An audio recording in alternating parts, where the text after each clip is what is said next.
Welcome to, what is it? Macabre Podcast Universe. This is the podcast that exists to prove people wrong when they say... Sequels are never better than the originals. And, folks, this is a series we've been sitting on for a long time. We're in the month of May. This month is going to be our 3-year anniversary. And we have been saving this series because, frankly, it's huge. It is a huge series. And I've always thought, you know, we gotta wait till we have a little more hours under our belt.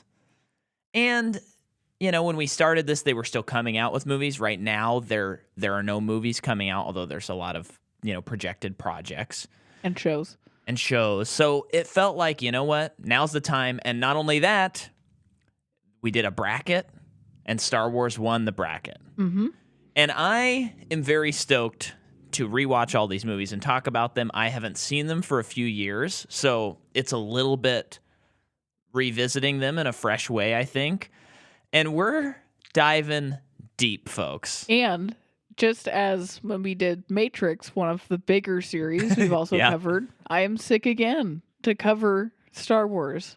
Yeah, I don't know what that's my about. body was ready for that and wanted to present an obstacle, so I sound bad. But you're jazzed. Yeah. Because this first movie we're talking about is a movie called Star Wars, and it rules so hard. It does. And you know, maybe you're wondering, you're sitting here and you're going, how come the title of this podcast episode is not the title of the movie? Well, folks, we are going by the theatrical titles when these movies came out. So this episode today is called Star Wars because in 1977, when this movie came out, it was called Star Wars. And we're going to get into, you know, the title changes and all that stuff, of course. But it's also known as Star Wars A New Hope. Star Wars Episode 4, A New Hope.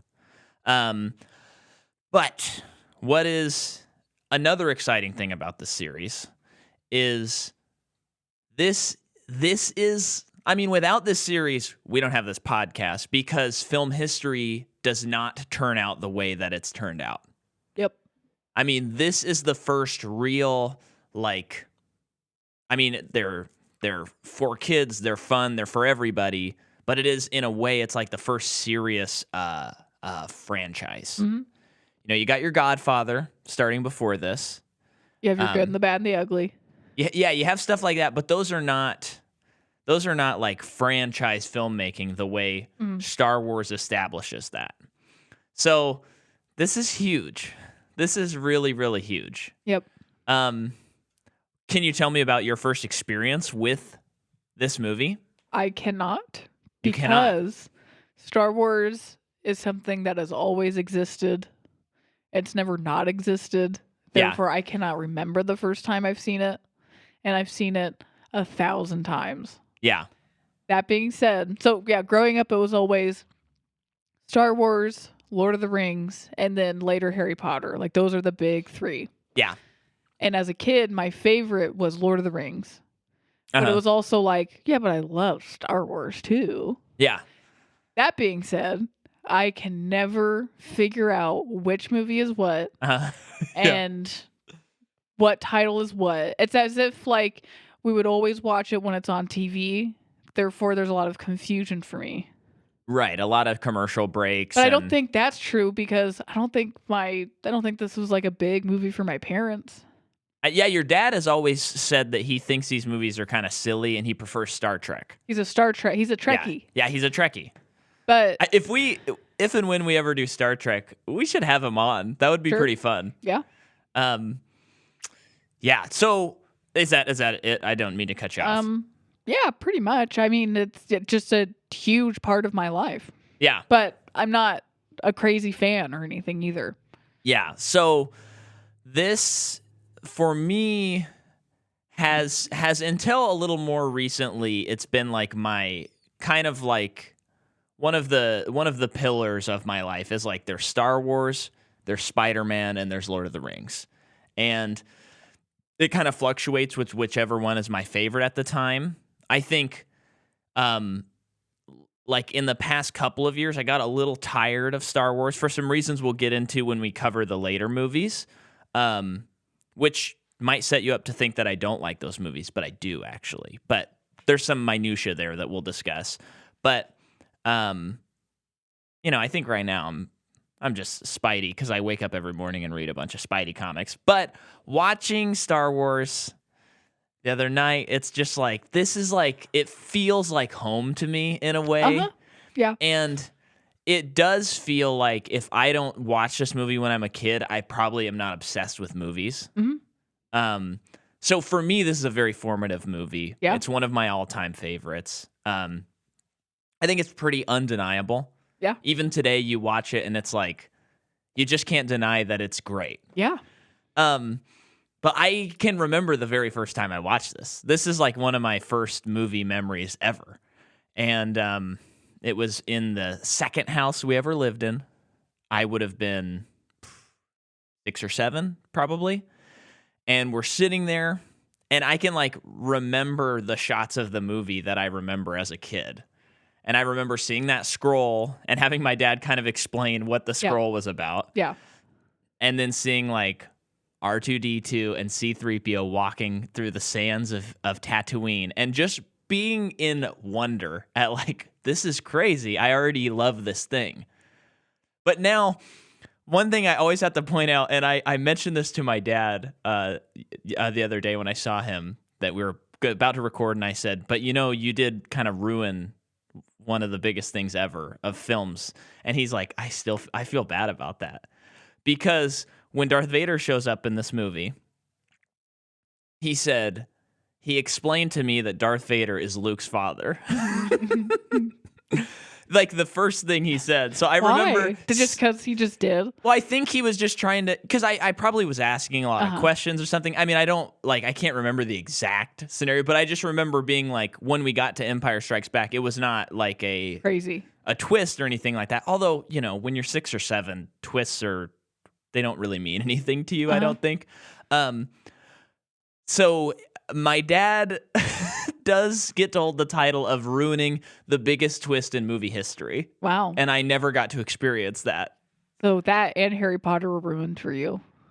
That's true, because if you'll remember, your sister, I'm explaining it for the audience if they forgot, Jordan's sister, I was watching Harry Potter for the first time, and I was like, oh yeah, we just finished watching, I think, Half-Blood Prince.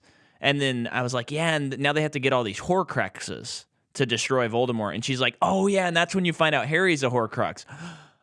No, you don't yet, do you? And I was like, oh, dang it.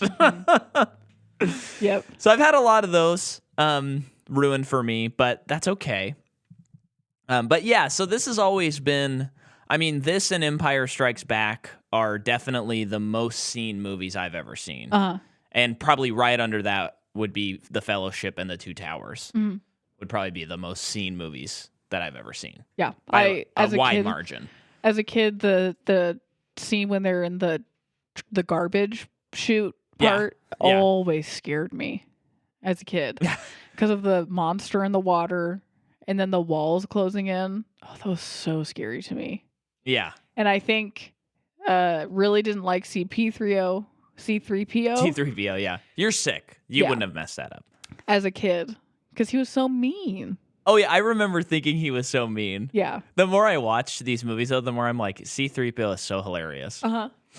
And if you're not a patron, 2 days ago, we covered the Akira Kurosawa movie, The Hidden Fortress, on our Patreon. There's a link in this description, which is one of the main influences for Star Wars, this first movie, and C-3PO and R2-D2 in particular don't exist without that movie. So check out that episode, $3 a month. Come on.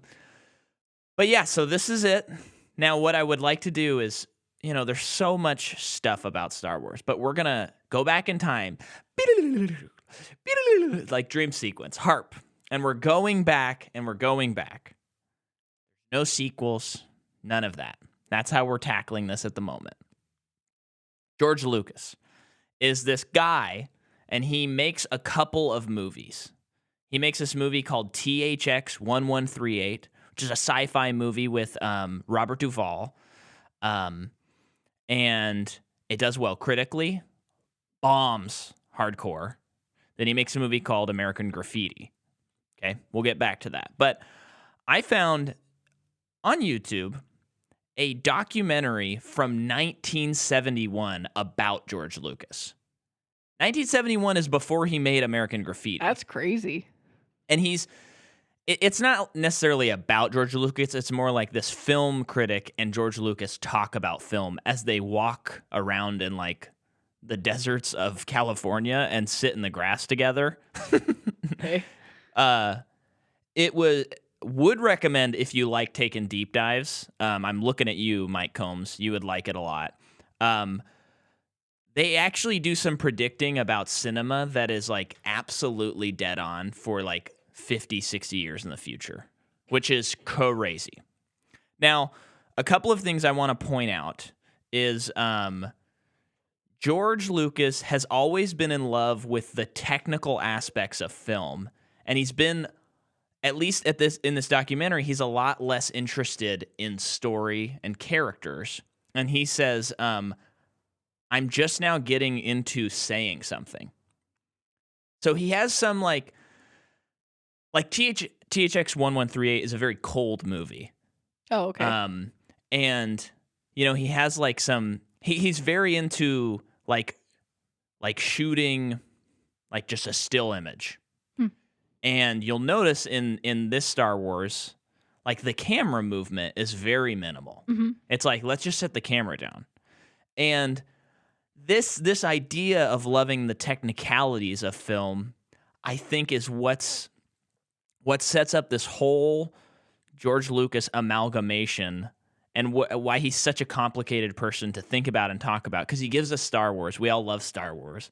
But then he also like tinkers with the movies that we love and makes them a lot worse. Yeah. And then he does what he does with the prequels, which of course we'll get into in a few weeks. And he pushes forward what movie making will become with this movie. But the 6 movies, I mean, he made that is how movies are made today, for better or worse. But he loves the technical aspects of it. So I just wanted to point that out. But he became friends with Coppola when he was working a scholarship on the set of Warner Brothers. And so Coppola's kind of like the young, hot director guy, and he's becoming friends with him. And he, in this documentary especially, you can hear he hates studios. Okay. I mean, hates them with a passion. Uh-huh. And he says a couple of really interesting things. He says, one, the dollar is above the man in talent. Uh-huh. And he says, the problem is Hollywood doesn't know how to sell a film, so they force you to make a movie a certain way so that they don't have to sell it. Which I think is a very interesting quote that is still true today. Yeah.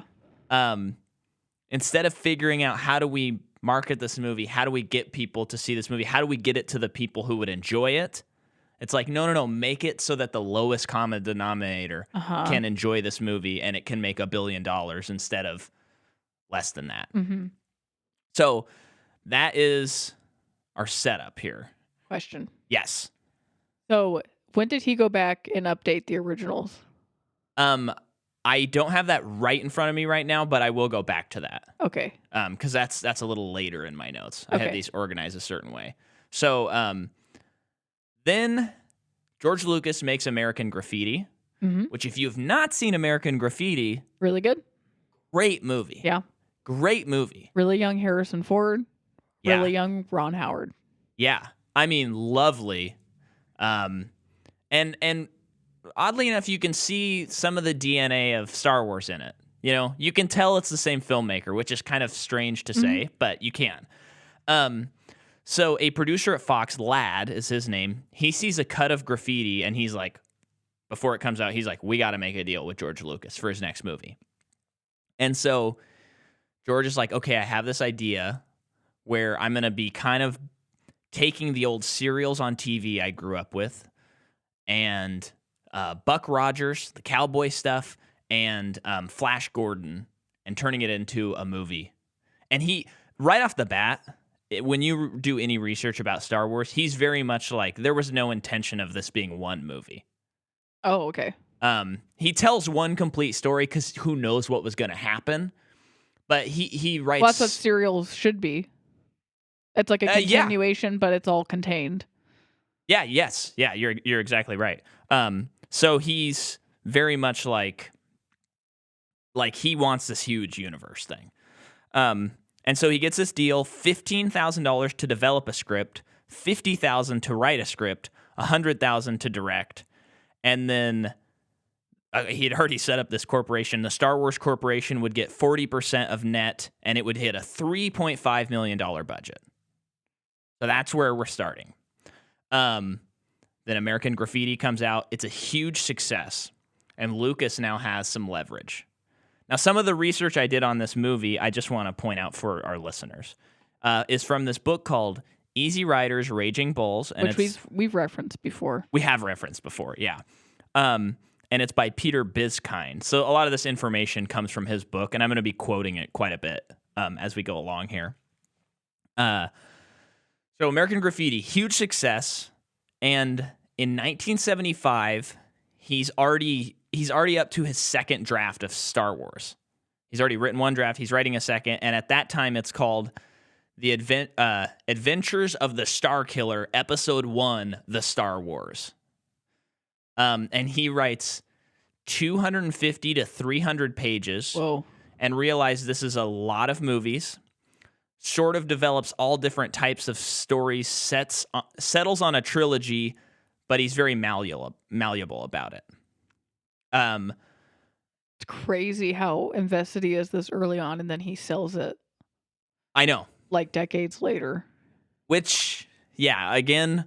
We will be talking about that because... So interesting. I think he's so interesting because when I was researching this, I was kind of I wanted to kind of present this thesis that even though Star Wars has in a lot of ways been bastardized, it was originally intended to be an auteur movie that happened to become a blockbuster. But I couldn't quite support my thesis because there's a lot of things that George Lucas says... that's especially in this book, that kind of defy that sort of thinking. But then there's other things, like the fact that he's writing all this stuff. I think he is inspired and he is being artistic. And the fact that he doesn't want the studio's control and he believes he can do it, it's like, yeah, this is auteur. But then at the same time, he's saying, yeah, but give me all the rights to the toys. Yeah. So he's like such a complicated... figure in history. Well, it's like he's like a really passionate kid with really big ideas, but he's not going to be disillusioned by the money. I mean, I think he kind of does, but yeah. Like he's so worried about the business side of it. He's also going to figure that out. Yeah. It's like he's a very, very smart businessman, but also an artist. And I think. I mean, we'll see when we watch the prequel Star Wars movies, but, well, I don't want to say. But I wanted to read this. This was a first sentence from one of his original scripts. And it reads this. The story of Mace Windu, that's going to be played by Samuel L. Jackson in decades later. The story of Mace Windu, a revered Jedi Bendu of Opachi, who is related to Uspi CJ Thapi, a Padawan learner of the famed Jedi. And it's just kind of cool as a fan that like those ideas that he had in the 70s don't come to fruition until 1999. Wow. And that I think speaks more to like the artistry of it, where he's like, I can't let this stuff go. Uh-huh. I have to tell these stories, you know? So there's that. And then at some point, there's around 4 scripts. And throughout the filming of the movie, there's changes all the time to the script. So I'm going to read a couple more passages here. When Graffiti started cleaning up at the box office, Lucas had an opportunity to renegotiate his deal with Fox. Berg told him he could expect to get him his salary raised to $500,000 and cash in his net points for gross. But Lucas shrewdly declined decided to make his demands in another area. Wiser from his traumatic experiences with Warner's and Universal, he wanted Star Wars produced by his own company so he could make the costs charged against the picture. He had been burned on control by studios, and he saw it as a control issue instead of a money issue because he was then... I messed up the words on that part, but I got the point across there. Right? It sounds like you just stopped in the middle of a sentence. I did stop in the middle of a sentence. What are you saying? Fair enough. He, instead of renegotiating to getting a lot more money, because now he had leverage with American Graffiti, he's like, I want more control and I want to be a producer on this movie. So that, again, that's like another tally for the artistry point of it. Should we take a break and cover an actor? Yeah. So you can do some talking? I got a lot more, Jordan.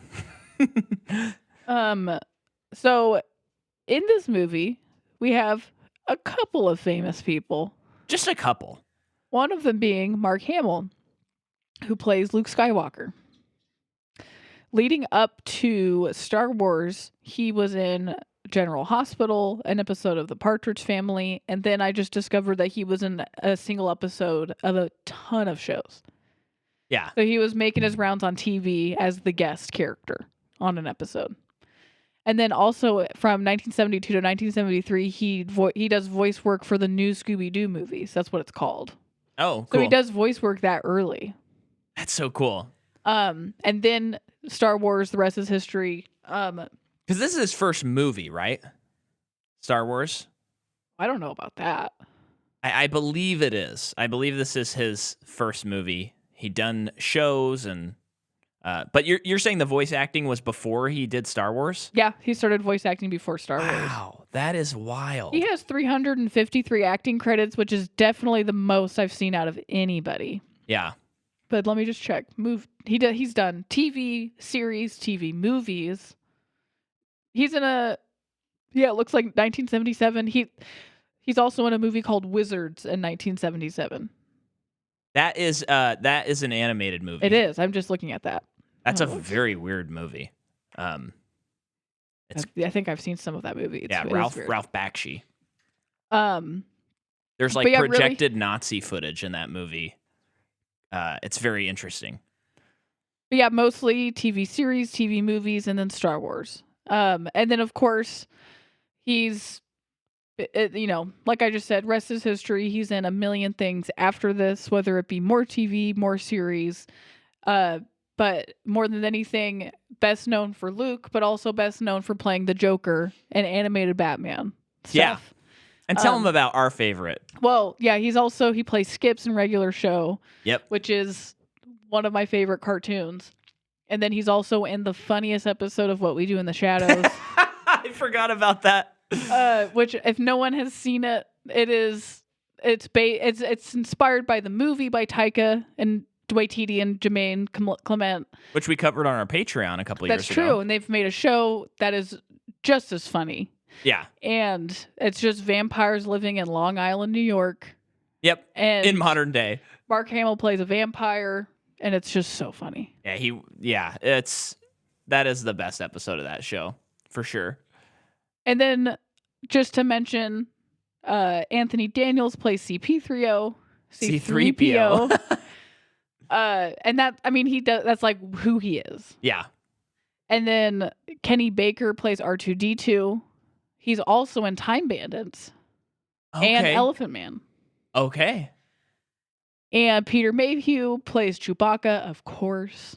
And has always been Chewbacca. He did pass in 2019. Yeah. But he's always been Chewbacca. Yeah. A quick thing about Anthony Daniels. I've heard that throughout filming of the first couple of movies, he was always very much like, I'm above this. He's a theater I'm a guy. theater actor, and I think he would make fun of Kenny Baker, who plays R2, and be like, this is stupid, and like, I'm going to be doing other stuff. But what's funny is if you look at his filmography, he's C-3PO. It's like only that. And then Kenny Baker has actually done other things besides R2. Uh-huh. So it's kind of like, ooh. And then also David Prowse plays Darth Vader. Yes. He's also in A Clockwork Orange. I guess. Oh yeah, he's the tall guy that carries the guy who's in the wheelchair that gets attacked. I always forget that. But it's voiced by James Earl Jones. Yeah. And is the whole thing because David Prowse's voice is not what they're looking for? So, yeah, you can look it up. David Prowse, of course, plays him. He's very imposing. He's very tall. And you can see, like, deleted scenes or, like, some alternate cuts of some scenes. And he's like, we need to look for the plans of Leia. And we need to... I've never heard it. It's very much like a higher-pitched and less aggressive General Tarkin in this movie. Oh. It's not imposing at all. And so they had James Earl Jones do the voice. And, of course, that's the most iconic voice maybe of all time in movie history. And one of of the course, best James decisions. Earl Jones in The Sandlot. Yeah. And he's Simba is. Oh, I don't know. Sure. Which one's the dad? Isn't Simba the main lion? I think he is. Whichever one the dad is, he's that lion. Cool. The one that dies. Yeah. So back to me now. Yeah. Throwing it back. Okay. Cool. So George makes a deal. He says, "Give me all of the rights to the toys and and a once in a lifetime deal that no other director in the history of the world will ever be able to make." Yep. He's like, they're like, "Yeah, we don't care. It takes 18 months to make toys. This will be old news by then. No problem. Yep. You can have the rights." Studio doesn't have any rights to Star Wars won toys. The lottery. No, he didn't win the lottery. He bought the lottery. Yeah, that's true. So that is crazy. Yeah. Then before he's getting ready to do this, Francis Ford Coppola comes up to him and he's like, "I know you're trying to get this done. You're running up into problems. You're writing. This is a silly thing you're working on. What you should do is you should make this movie called Apocalypse Now." And Francis tells George Lucas that? yes. Oh. And he's like, and George Lucas is originally interested. And he's like, "Yeah, I'll do it for $2 to $3 million and we'll shoot the whole thing on 16 millimeter. So he is going to make Apocalypse Now. But then it just kind of doesn't fall through. And then the rest does fall through. Well, yeah, the rest is history with Francis Ford Coppola going crazy. I mean, if you don't know anything about that, watch the documentary Hearts of Darkness. Still have never seen that. It's on my computer. We should watch it sometime. Yeah. But George Lucas, one of the things that inspired him about this, and this goes into maybe not our auteur, I'm not sure, taking advantage of the moment. We have this wonderful time in cinematic history where you got your Martin Scorsese's, you got your Francis Ford Coppola's, and dark stories are being told. Amongst many other directors, Altman, Friedkin, dark stories. And stories with a lot of moral ambiguity. Who's the good guy? Who's the bad guy? And George Lucas is looking around and he's like, people aren't making family films anymore. He's like, there's not a good guy anymore. There's not a bad guy anymore. And so he goes, I want to make a movie that everyone can go to and you go, Luke, good. Darth Vader, bad. It's that simple. And that's part of like the seed of this idea where it's like, let's just make something simple. You always have to go to the theater and think really hard. Mm-hmm. So he does that. And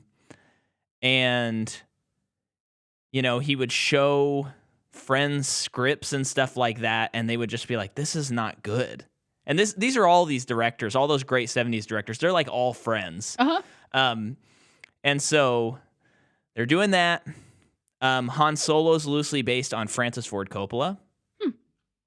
And then they start shooting the movie. It winds up going up to $11 million budget, over budget. Yeah. The crew is making fun of him on set while filming the movie. Yeah. It didn't like this makes sense why he didn't direct Empire Strikes Back and Return of the Jedi. When I'm reading about the making of this movie, I'm like, it totally makes sense that he didn't direct the other movies. Okay. Because he's just getting made fun of and like he's fighting so hard for this. And then I think when he goes to the next one, he's like, okay, I just want to write and produce and be on set and not have to like figure out the camera work and stuff. Because you can also read about, like, he's having fights with, like, his lighting people where he's like, I want to be able to shoot this like this right now. And the lighting person's like, I have to, like, reset everything. What are you talking about? Yeah. So we're finally shooting the movie. They decide on a used future look. And I think this is a key for me in what makes Star Wars look different from other sci-fi. 100%, dude. Yeah, it's the used future thing. Like, you told me this the other day, and it's like a light bulb went off. It's like it was what I've always felt about Star Wars. That's so good. Is Star Wars is so good at showing you like the tip of the iceberg of things, because there's so many planets and species and people, but none of it's really explained to you. And I know you can read books and go on the internet to find out more. I'm not one of those people. I want that tip of the iceberg to know that there is more, but this is what we get. Yeah. It's so good. And to see like things are well worn and used. It does. C-3PO has a huge dent in his head. It feels lived in. Yeah. And what the series becomes, which the feeling to explain everything is to its detriment, in my opinion, because I think part of what makes it most fun is that it's really simple. You know there's more, but this is what you're getting in this movie. Right. I'm with you on that 100%. And I think that's, I just love it so much. It just makes me think of Jake Parker a lot, which is one of my favorite artists. He's heavily influenced by Star Wars, and if you go look up at his art, it's just when you said that, it made me think of him immediately, because he does a lot of sci-fi stuff, but his own world is lived in as well. Yeah. And it's because of Star Wars. And it just looks so much cooler than like sleek, clean cut sci-fi stuff. Right.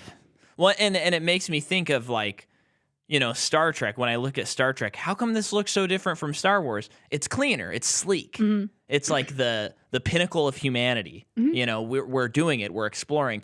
And Star Wars is like, we explored 2 centuries ago, and this are the scraps that are left for us. Yeah, what's cool about that is, like, for Star Trek, it is directly linked. Star Wars is a galaxy far, far away.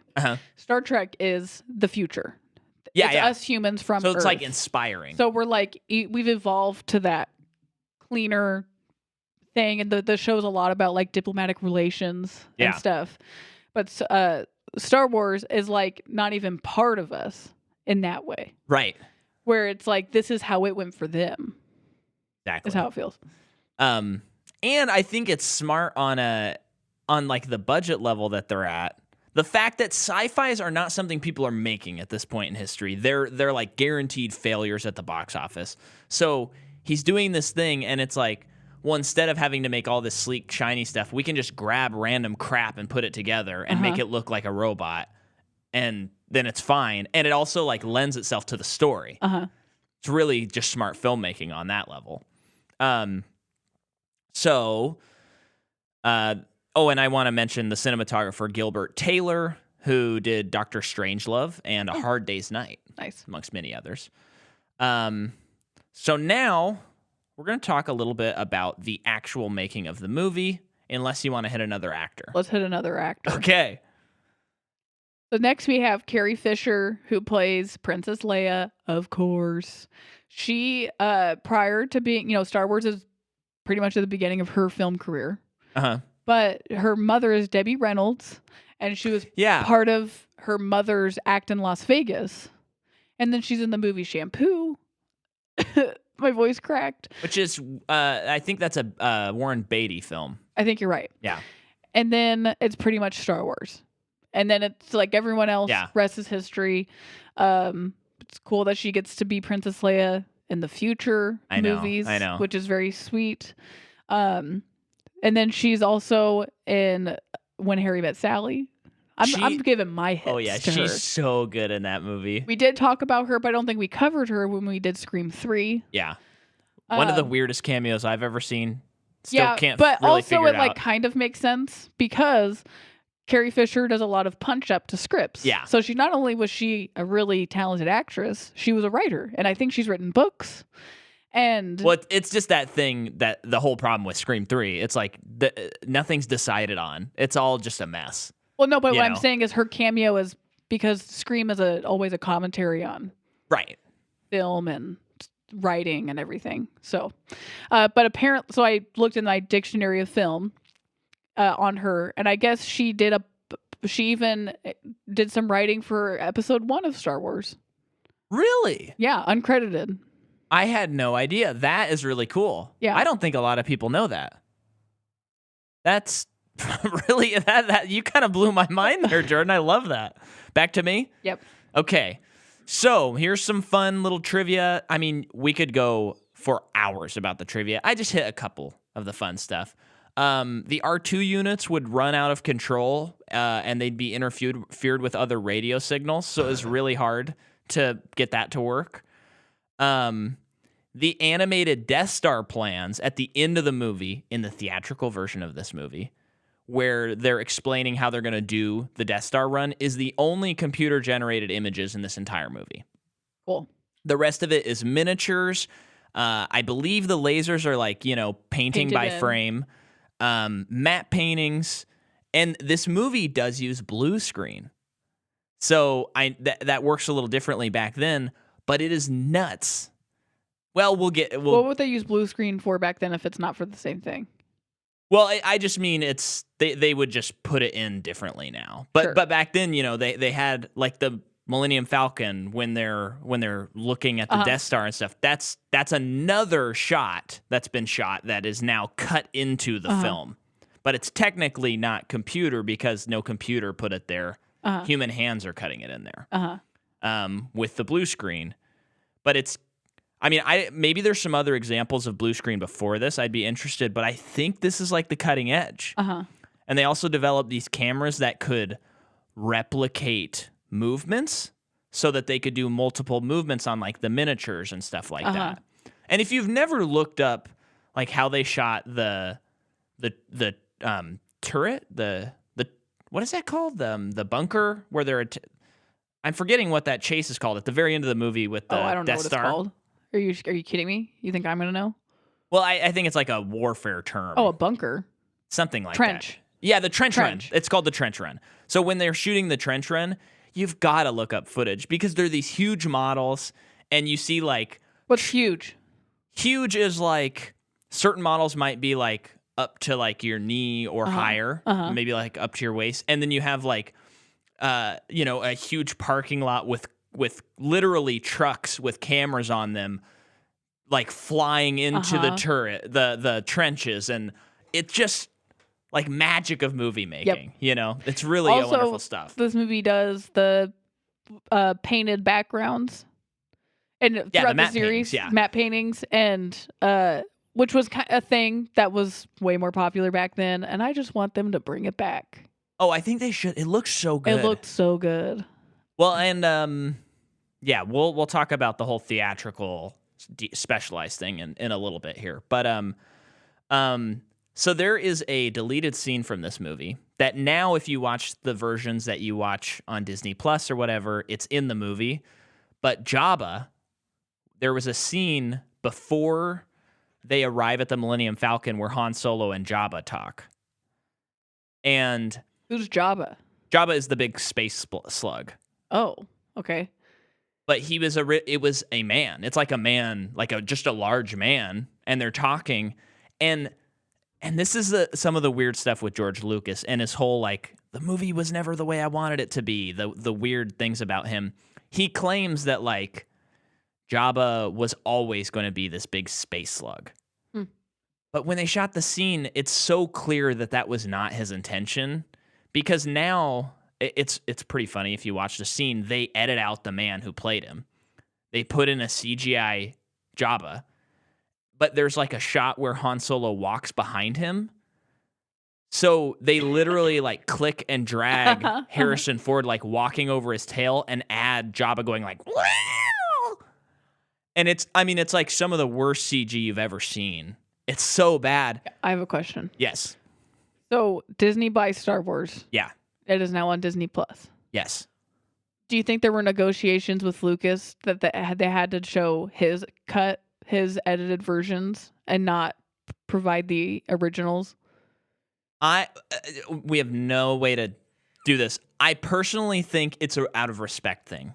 I think the second he dies, they're going to release them only in physical so that they can make millions of dollars on the theatrical cuts. Yeah. Because if somehow you lived under a rock and don't know, you cannot watch the theatrical cuts unless you have the old VHS tapes. But we'll maybe point you in a direction if you want to watch those in a second here. But anyway, the first cut showed a lot of footage of Luke like hanging out with his friends and like talking about the rebellion, and likened to a leisurely paced American graffiti in space. That'd be interesting. Well, you can watch those deleted scenes on YouTube, and it is awesome that they deleted those scenes because they're not good, and it really slows the story down, and it takes away some of the wonder. Yeah, that makes sense. Yeah, so it's good that they cut that. So then they finally get to the screening of this movie, and De Palma's at the screening, Spielberg's at the screening, all these producers, and everyone says this is terrible and it doesn't make any sense. But Spielberg pulls aside George Lucas and he says it's going to be a hit. It'll make $100 million right after that screening. And let's see if we got it right here. Oh, okay, I'll get to that in a second. George Lucas fought for stereo sound, which was huge because theaters were not equipped to do stereo at this time in history. So imagine you go to see Star Wars and you haven't seen a movie in stereo, and then you're hearing X-Wings like flying by your ears and stuff. Yeah. All of this stuff makes so much sense why this movie was such a hit, because no one had seen or heard or experienced a movie like this. So that's why people were seeing it 4 times in the same day. Yep. But this is a great quote, which is just crazy. George made plans to be out of town in Hawaii with Marcia, his wife, and the Hayeks, I don't know, for the opening of Star Wars. The way he was when Graffiti premiered, he also went to Hawaii. He was still afraid the movie was going to be a huge embarrassment. His attitude was, I've done everything I can do. It is what it is. I'm not going to read a review. I'm not going to talk to anyone from the studio. They were leaving on a Saturday.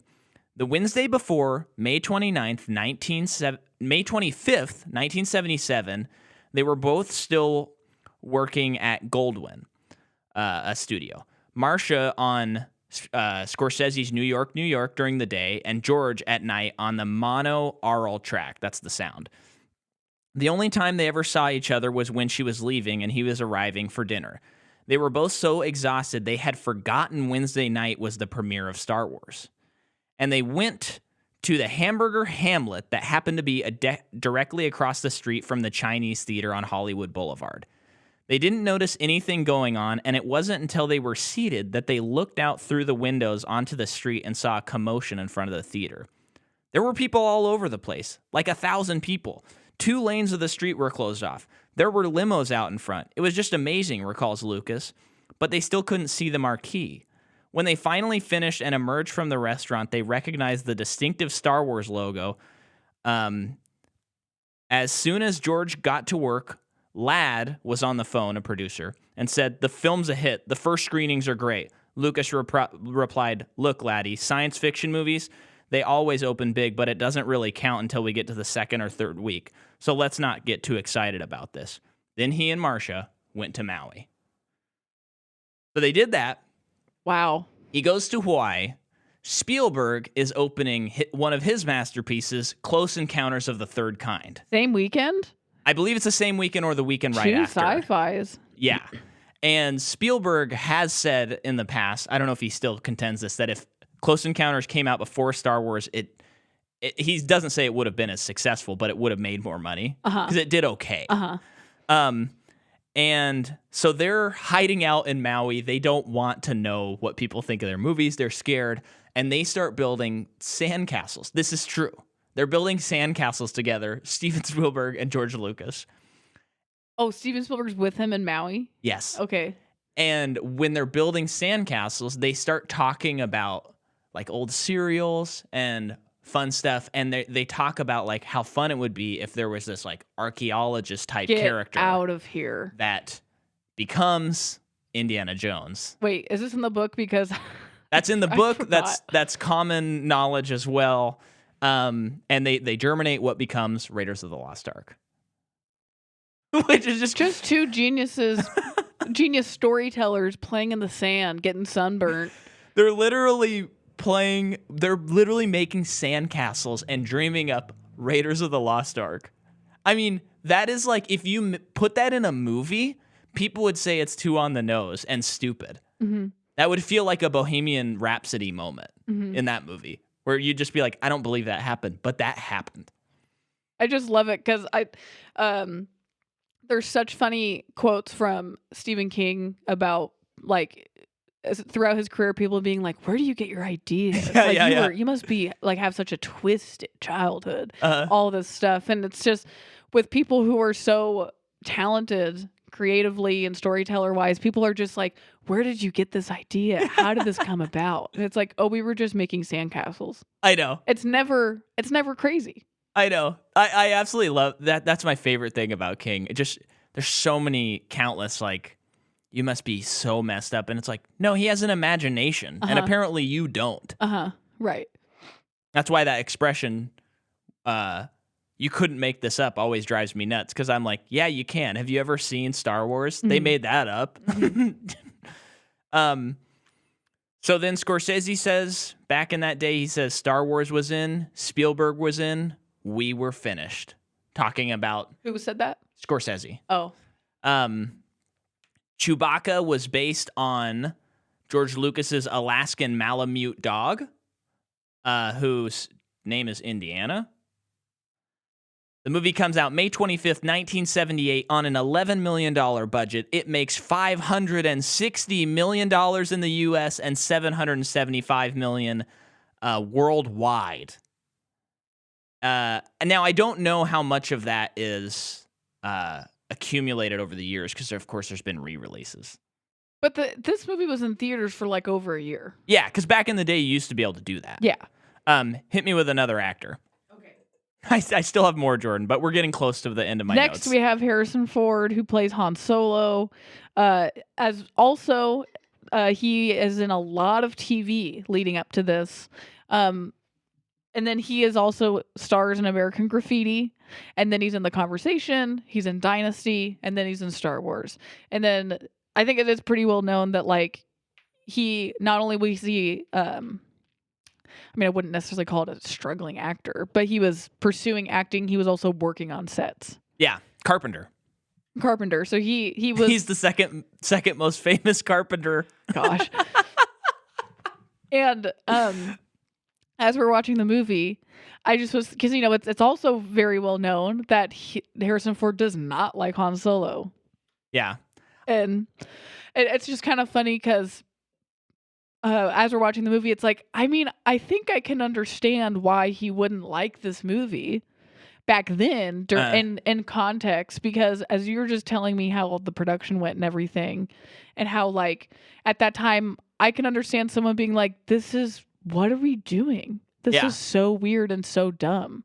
Yeah, and you're having to say, like, turn on the tractor beam, Chewie. We got to get into hyperspace right away. Yeah, his best friend is a dog. Furry dog. Yeah. So it's just so funny. Like, I get it. I think, I don't know. And then what's funny is I think you and I agreed that I think he gives the best performance in this movie. Well, or Alec Guinness. It'd be either one of them. Yeah. I don't know about that. But personally, I would say Han, but yeah. The gravitas that Alec brings is crazy. But yeah, it's just, he is one of the biggest movie stars of all time. In that book dictionary, the dictionary of film. It's funny that writer, I just feel like he doesn't like a lot of people because he's just being pretty disparaging against Ford and how throughout his career he can't really carry a movie and all this stuff. And it's like, okay. I mean, he is one of the biggest actors of all time. And the role, I mean, of course he has failures, but the roles that he does, like Indiana Jones and Han Solo, literally cannot be replicated. No. Because guess what? They've tried with both those characters, and audiences said no. Yeah. It can't be done. He has a quality to him.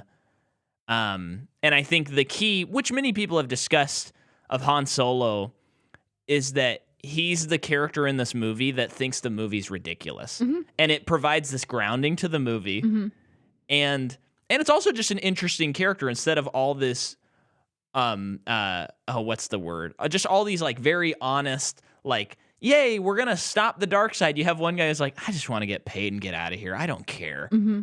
And it really, he's the best. Mm-hmm. And you're telling me that anyone else could play Indiana Jones? You're crazy.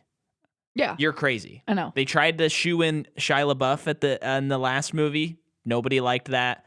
I don't know. Maybe next year when the new Indiana Jones comes out, maybe they're going to try and shoe someone else in.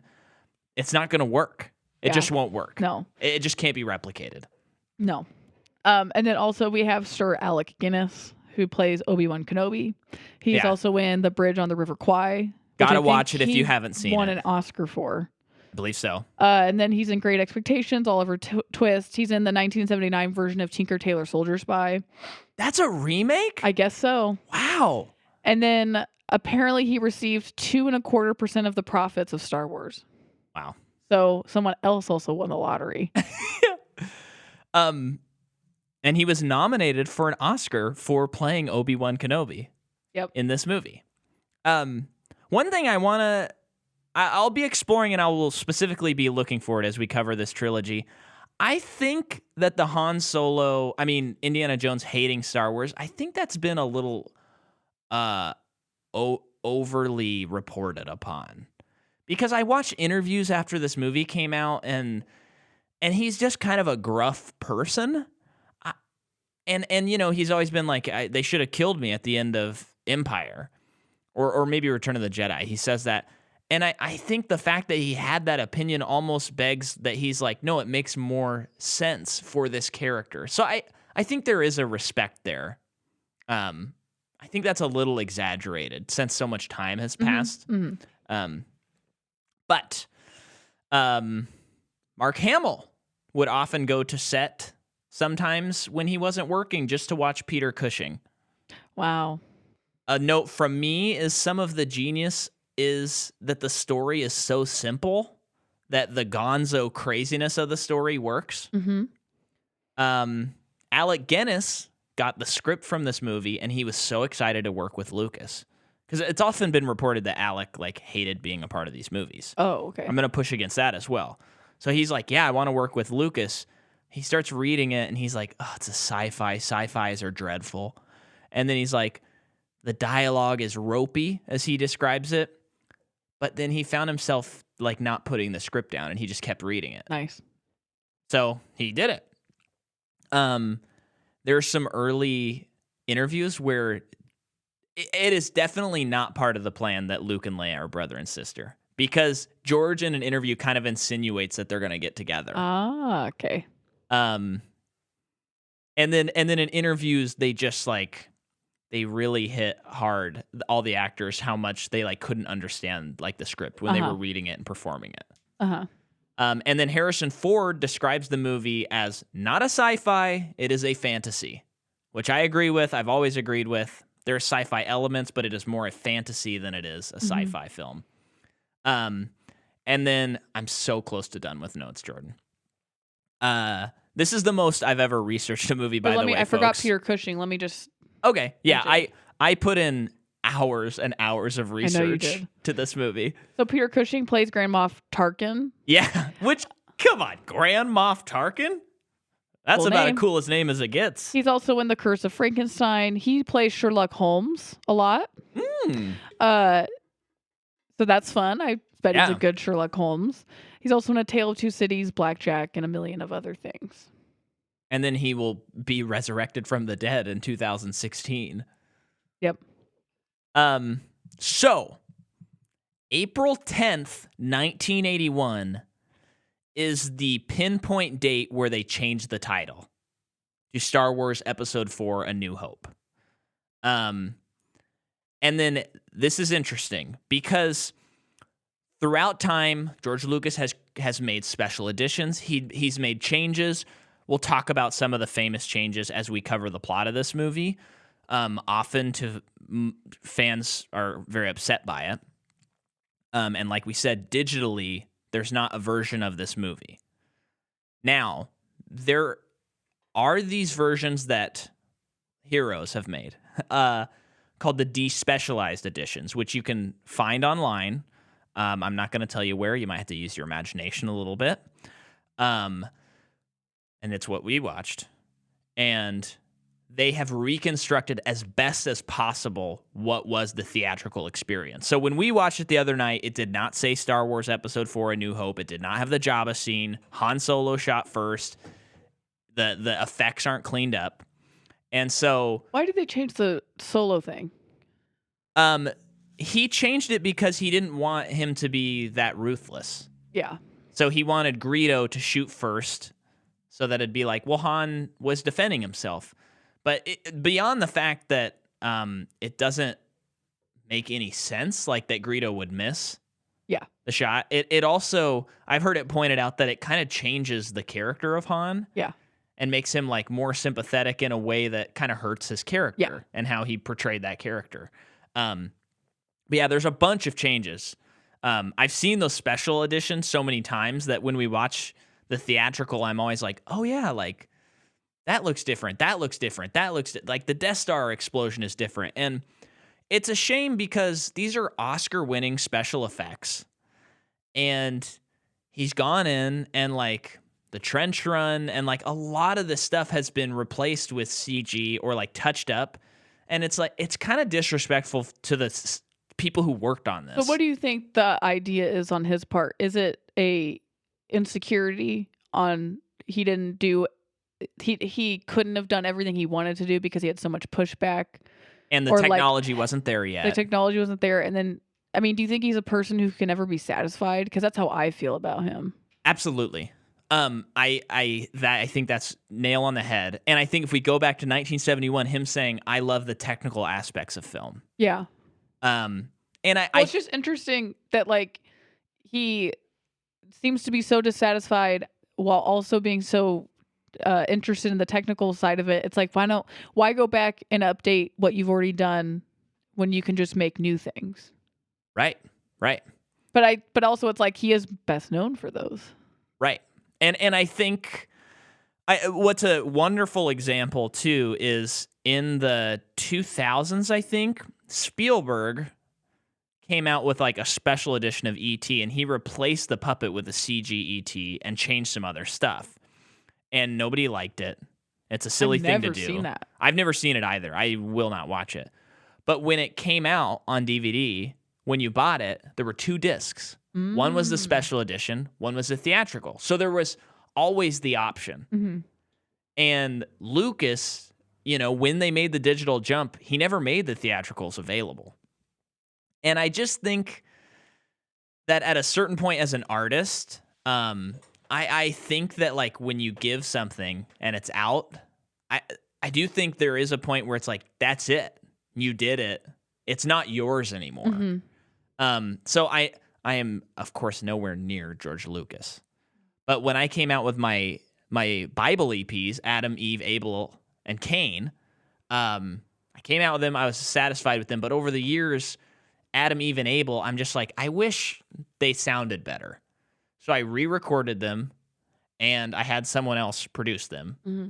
And I released them, but I didn't delete the other stuff. You can still listen to the old mixes because those aren't mine anymore. Mm-hmm. They're yours. Mm-hmm. So I prefer the new releases, but if you want to listen to the old stuff, okay, you can. Mm-hmm. Makes sense. Maybe these words will come back to haunt me someday. I don't know. But so finally, there is a digital, not made by the people who've reconstructed it. There is a real version out there of the theatrical. Because in 1989, the theatrical version was selected for the National Film Registry. In 1997, they were able to do 35 millimeter reels and transfer the original prints so that they wouldn't deteriorate. And in 2015, the library has a 2K print that's available for viewing by appointment only. Oh. If we're ever in the National Film Review... Where is that? I don't know. Oh, okay. Film Registry. We should go there and get an appointment. Mm-hmm. I don't know if you can just do that, but And then finally, the movie is nominated for Best Art Direction. Or no, it wins Best Art Direction, Best Costume, Best Film Editing, Best Score, Best Sound, Best Visuals. And then it's nominated for Best Actor, Alec Guinness, supporting role, and loses. And that is my notes on Star Wars. What an introduction. We've introduced you, but we're only halfway there. Now we got to talk about the movie. Do you have any more actors that you want to cover, or are we good? Nope. Okay. So you're sitting there. It's 1977. And you probably haven't seen a sci-fi in theaters for a long time. You're with your kids. You've heard it's a family movie. And then you see blue text a long time ago in a galaxy far, far away. The stage is already set. And then you hear bum ba da bum ba da bum bum bum bum bum bum bum bum bum bum bum bum bum bum bum as Star Wars flies across the screen. John Williams triumphantly says hello, and it goes bum ba da bum ba da da da da, and then it starts just the opening crawl. Mm-hmm. Perhaps the most iconic intro to a movie. Mm-hmm. And not to go back to notes, but I just found this out. 20th Century Fox forbade Lucas to use a subtitle on grounds that it would be confusing since there had been no other Star Wars movies prior to 1977. In addition, it was not certain if the film would be followed with a sequel. When The Empire Strikes Back was released in 1980, the episode number, Episode 5, and subtitle, The Empire Strikes Back, appeared as the first two lines of the opening crawl. What? So...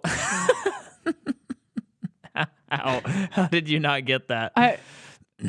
Explain to me like I'm 3. So he did intend to have an opening crawl that would have an episode number. Okay. But the studio's like, that doesn't make any sense. Okay. Then with the sequel, he was able to include the episode number 5. So funny enough, I guess he did intend for it to be a 4, 5, 6. Oh, that's cool. You know, it's funny, and I would be really curious if anyone else grew up with this idea. But when I was really young, I had heard from different people that didn't know each other, kind of a thing, like, oh yeah, the books are really good. And they were not references to like supplemental material. There was this kind of theory amongst people, I guess, at least in my personal experience, where people claimed that these were based on books, and George Lucas originally wrote books, which is just patently not true at all. Yeah. But I don't know what that is, and I'd be curious if anyone else had that experience where you thought these were based on books. I don't think I thought that. Yeah.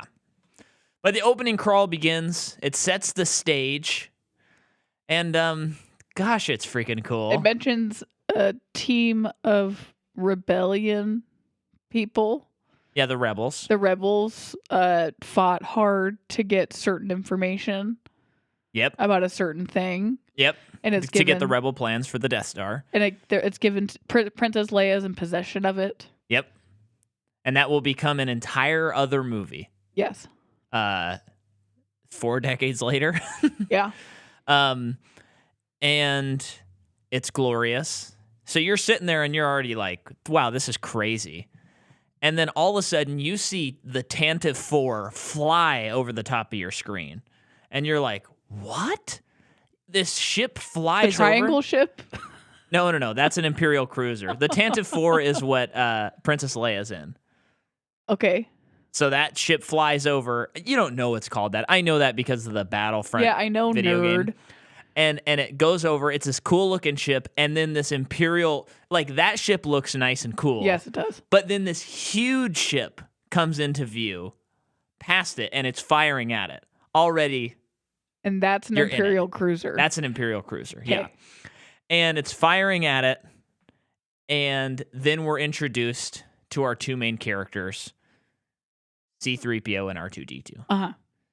And they're in the Tantive, and they are the ship's being jiggled around, and it's being sucked in by the Imperial cruiser. I mean, all of this, if you were sitting there, I know my dad has said, like, when he saw this movie, he remembers how it was like everyone in the theater, like, could not believe what they were seeing. Man, that's so cool. I know. I've always wanted to see this movie in theaters, and I've never had the chance to. I'm sure you'll get the chance. I hope so. I think it's crazy that Disney doesn't like have a deal with theaters to like run it every, May Every or something summer like that. or something. Yeah. I remember after the 6 movies had come out and we were in high school, they were like, we're re-releasing all of them in 3D. Starting with the Phantom Menace. And so I went and saw the Phantom Menace in 3D. And then after that, I went. They like Disney bought the rights, and then they didn't show any of the rest of them. So I went and saw the worst Star Wars movie up to that point in 3D, and they never did the rest of them. And the whole reason I wanted to do it was just to see all of them again and to see the original trilogy. Yeah. But they didn't finish those plans. And there were like commercials that were like this year, like see all of the Star Wars movies in 3D for the first time ever, all in the theater, and they only released Phantom Menace. You'll get it. I hope so. But when we were watching it last night, right there, I'm already like beaming. Mm-hmm. And I have to admit, I have full on nostalgia goggles on. Mm-hmm. Like I can't find fault in any of this. I love it so much. So C-3PO and R2-D2 are trying to figure out what to do while Rebel Army people are trying to defend the ship. And C-3PO sees Leia with R2-D2. Yeah. And she's doing something with them, talking to him or whatever. Yeah. And then she gets captured. She does. Set the blasters to stun. Mm-hmm. They get her. I mean, the other thing, before we even get to that part, it's going to be hard for me to go any faster than this. But you have like all these rebel fighters line up on the battle station, like by the front door, and they're lined up. They have pretty cool costumes on, and then this the dumb helmets. They got those helmets look weird. You have to admit that they look weird. I think dumb is a little strong, but goggles. I've always thought that they've looked really funny. Nostalgia goggles, come on. And they look among everything, because I think the world is very vast and deep and great. Yeah, that might be the most overlooked choice of design. And I think the idea is that the rebels are, they're a ragtag. So they're just throwing together whatever they can. And I should have brought this up while we were watching it, but I was too sick to voice it. But it looks like at one point, so they have those weird helmets. And then it looks like some bad guys have the same helmets, but a different color later in the movie. Yeah, they might be the same helmets that they're reusing. I think they're different, actually, though, if we were to like side by side them. Yeah, they probably are, and they probably serve a certain function. But this whole thing is the door, like smoke and like sparks are coming out of it. And then you have these stormtroopers come in. One of the coolest designed thing ever. I mean, sometimes, when the grunts in a series cannot be as interesting to look at. When you have a Darth Vader, it's like, well, not everything can look as cool as Darth Vader. But the stormtroopers look fantastic. They really pop, and they come out, and there's this big old fight, and then pretty soon, Darth Vader comes out. Mm-hmm. He's imposing, he's threatening, he's huge, and him all black next to the all white stormtroopers in this white hallway is just like, okay, evil has arrived. Yeah, and he's got the breathing. Yep. And he every kid has done. Every kid has done. Yes. And he, immediately is just holding a guy, choking him, asking where Leia is. Mm-hmm. So he's just a bad dude. Mm-hmm. And it is that thing that Lucas was trying to do where he's like, I don't want you to have to wonder about the moral ambiguity of this guy. It's like, he's bad. End of discussion. But then they capture Leia, and C-3PO and R2-D2 are put on an escape pod. Yeah, they go to Tatooine. Yes. But as they're flying down, there's a great shot of like the ship spinning because their ship is spinning, their escape pod. And then Darth Vader talks to Leia, and he's like, I'm going to find those rebel plans. Now, she has put the rebel plans in our astromech, in Mr. R2D2 himself. He's an astromech, of course. We all know this. Yeah, we all know this. And then the sets and models are insane. Yes, and now they're on Tatooine. So what are these little scavenger bros that get them? Oh, these are the Jawas, of course. The Jawas. Yes, who go, I love them. I've always loved them. And they get them, they put them on in their warehouse, like their mobile warehouse. Which is so cool. And we get a little glimpse into all the other robots that they've acquired, some broken, some not, that are just so cool. Yeah. And this is the begin. I mean, I wanted to kind of keep it to like the story, but it's just funny because now we've had so much Star Wars, and it's funny going back and watching this movie, and the way that Tatooine is shown is it is this random planet that is uninteresting, dull, and sucks. And it's like no one's ever heard of it. The Empire's like, Tatooine? Like, what? This place? Are you serious? It's just a hive of scum and villainy. But now it's this thing where it's like you can't make a Star Wars story without it, I guess, even though it's insignificant. And I think they got to move past the desert stuff, though. They really do. They need to make like a, you know what, we're not gonna do.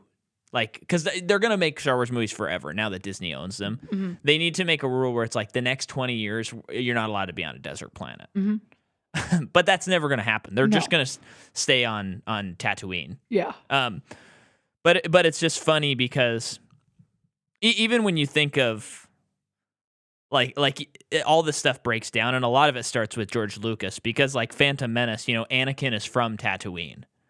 So the Empire is surprised to go to Tatooine, a place where like one of their ranking members was born. That's kind of weird. Yeah. It all breaks down if you think about it too much, and there's no real reason why Luke has to be from the same planet that his dad is from. Right. Yeah, because that doesn't mean anything. Obi-Wan's like, hey, I got a great hiding spot for Luke. Let's put him in the planet where his dad was born. It all kind of like falls apart. Yeah.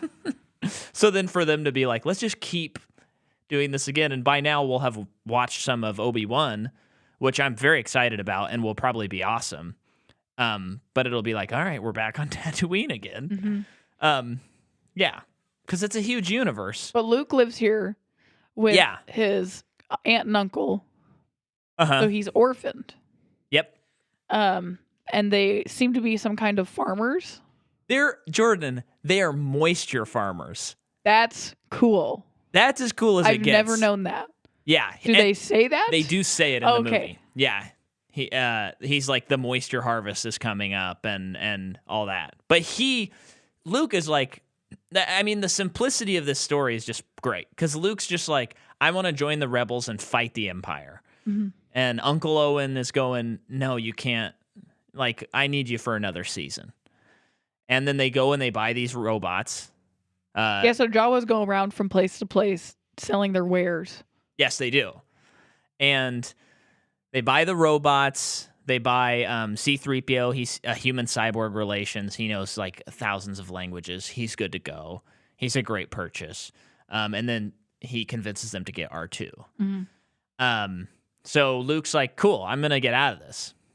But then the next thing that happens is like Uncle Owen is still like, no, I don't want him to become what his father is. And there's that's the first hint of what is to come with the Darth Vader relationship. And I don't know for sure, but I would imagine Lucas had that from this point. Because that Darth Vader is Luke's father. Luke knows that? What? George Lucas. Oh, okay. I feel like George Lucas knew that when he made this movie. Okay. I don't think it's like a Leia and Luke thing where he didn't know that he was going to make them sister and brother. But he gives them a bath, and he's fixing up R2D2, and he triggers the hologram of Princess Leia to play, and she's talking about Ben or Obi-Wan. She says Obi-Wan. Help me, Obi-Wan Kenobi. You're our only hope. Mm-hmm. And he's asking his uncle, like, do you think that could be old Ben? And his uncle's like, that guy's crazy. Yeah.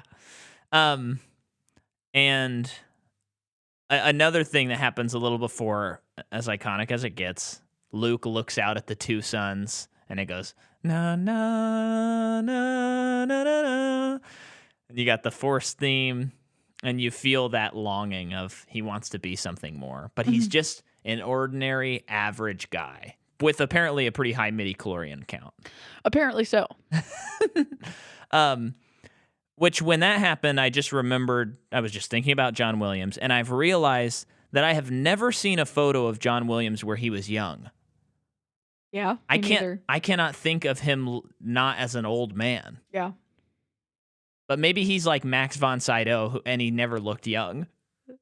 Who's that? He's the guy in The Exorcist who we found out was 44 when they shot The Exorcist. Yeah, and that name sounds like a Star Wars character, so I really had no idea. Well, he's in The Force Awakens. So yes, he is. Yeah, he's in the very beginning of that movie. But yeah, I've never seen John Williams as a young man.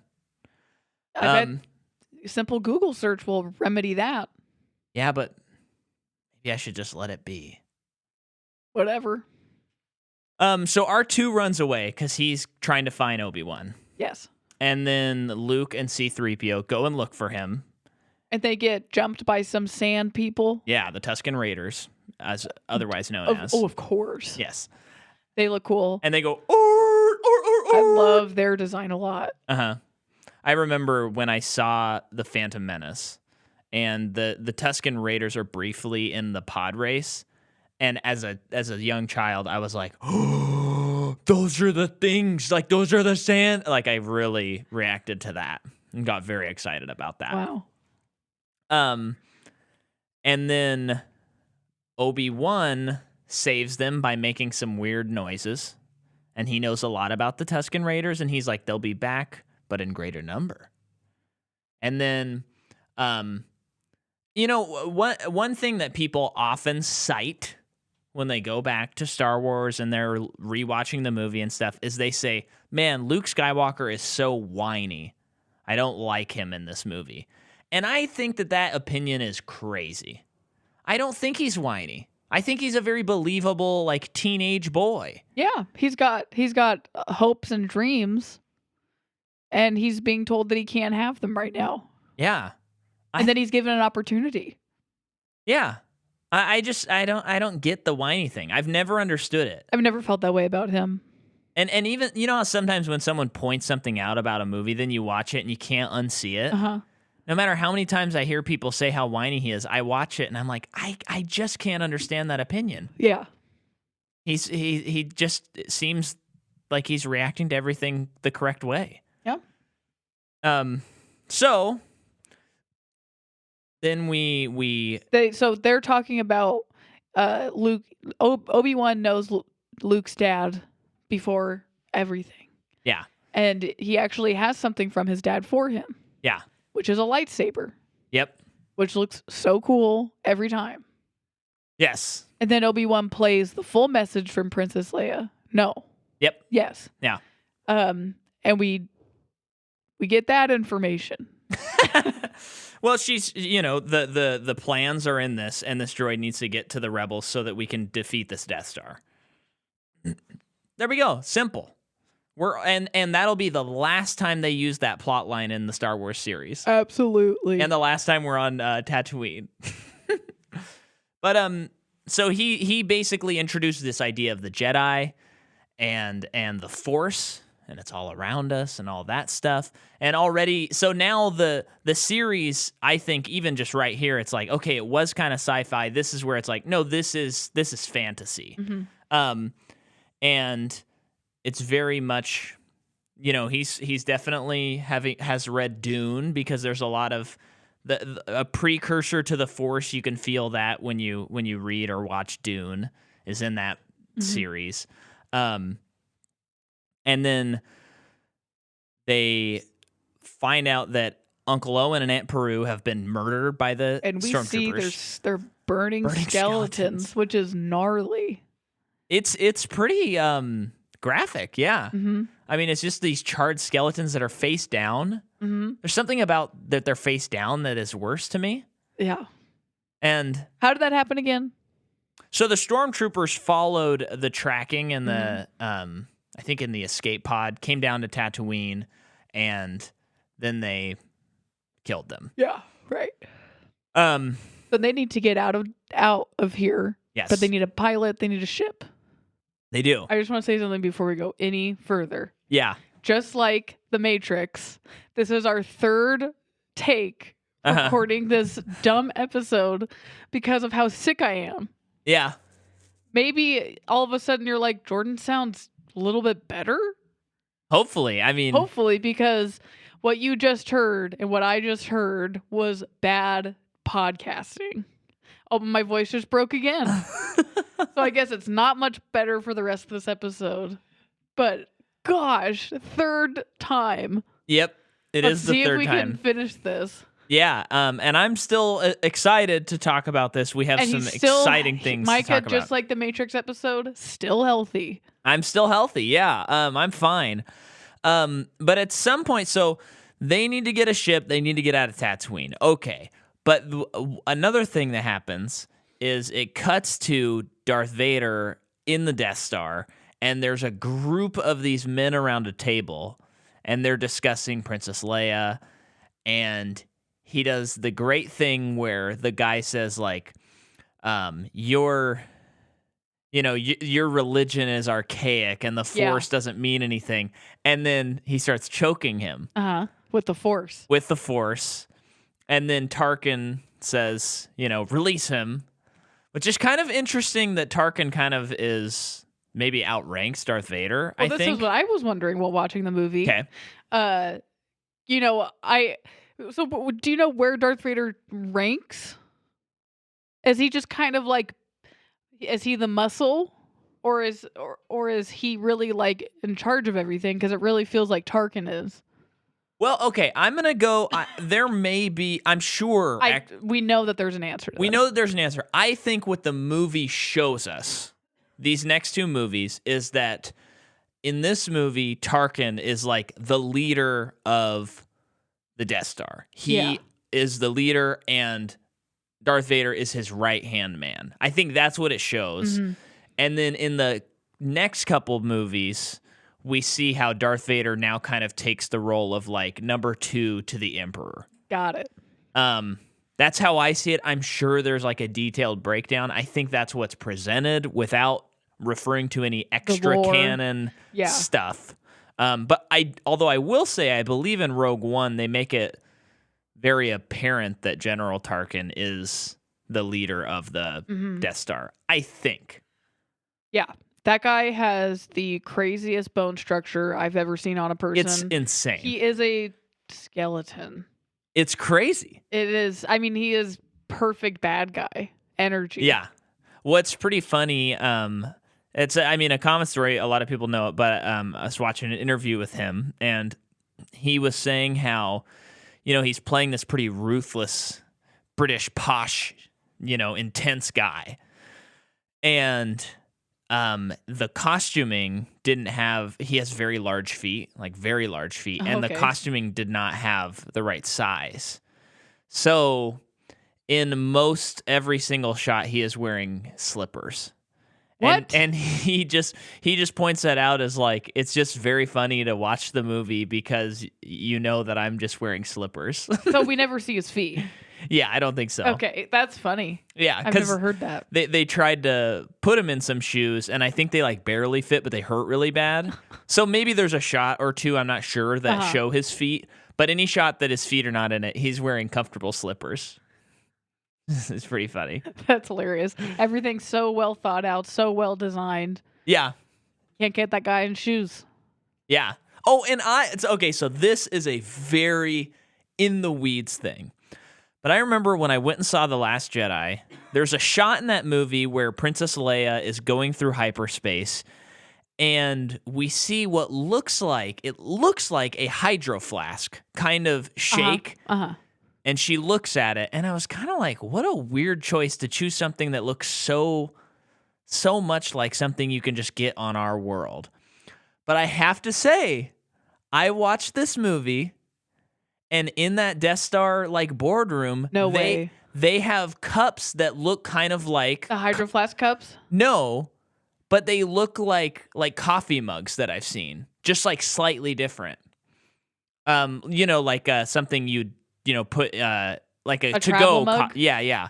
There were a few that made me think like, okay, I see how Rian Johnson or the set designer or something maybe watched a movie and was like, let's give Leia something similar to that. Huh.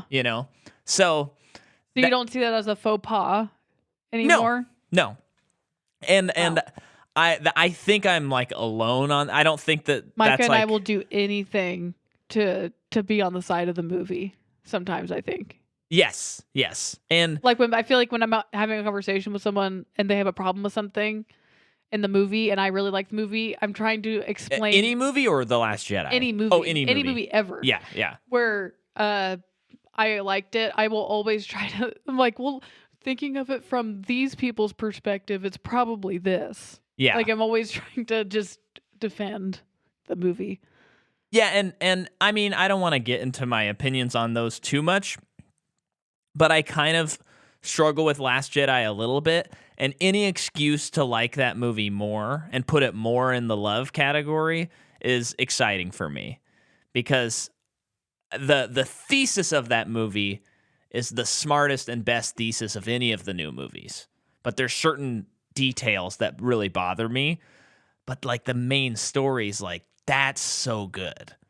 But we're like 3 months away from discussing that movie. So don't get your hopes up to hear what I have to say about that.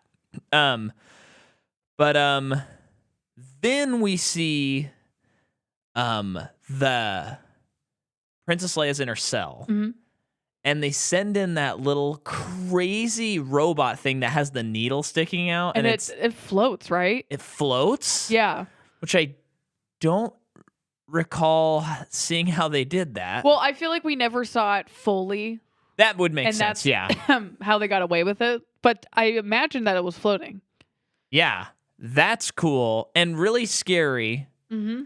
And I always wonder where that needle gets put into Leia, because she doesn't have like markings on her. And in my head, even as a kid, always I'm like, that needle's going in her eye. That's always what I think. I've never thought that. I also like the design of the holding cell, that they walk down into it. Yep. Therefore, she's at a disadvantage if she's ever looking out of it. Yeah. For a prisoner, I think that design's good. Yeah. And what we're setting up with Leia, which is one of the things that I love about this, we're setting up like damsel in distress. And we're setting that up, but we're going to flip it in a few scenes. So then she gets taken in front of General Tarkin, and he's like, hey, here's the deal. We can destroy a planet with this battle station. I like how he calls it a battle station. Anything that Peter Cushing says sounds great.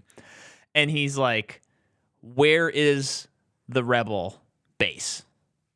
And she says it's on Dantooine. Why? Is there like a constellation of moons or planets that have similar names? Yeah, Why I don't is it know. called that? I don't know about that. And I'm sure there's an answer in the lore. There's probably a Stantooine, a Vantooine. There's probably an explanation for it. But in looking at the context of this one movie, that is the only movie that's come out. Yeah. Why do we have Tatooine and Dantooine? I don't know. Yeah. But because it feels like they're misspeaking. Is all I'm saying. I take your point. So her home planet is what? Her home planet is Alderaan. Yeah. And he threatens to destroy Alderaan, and then she says the plans are on Dantooine, and they find that there's an old rebel base there, but he goes through with this threat and destroys Alderaan. Mm-hmm. Now, meanwhile, our main characters, Luke and Obi-Wan, go to the Mos Eisley spaceport. And if you're not into the movie by now, this is what's going to get you, I think. They walk in, and that all happens before this? This all happens like kind of simultaneously. Okay.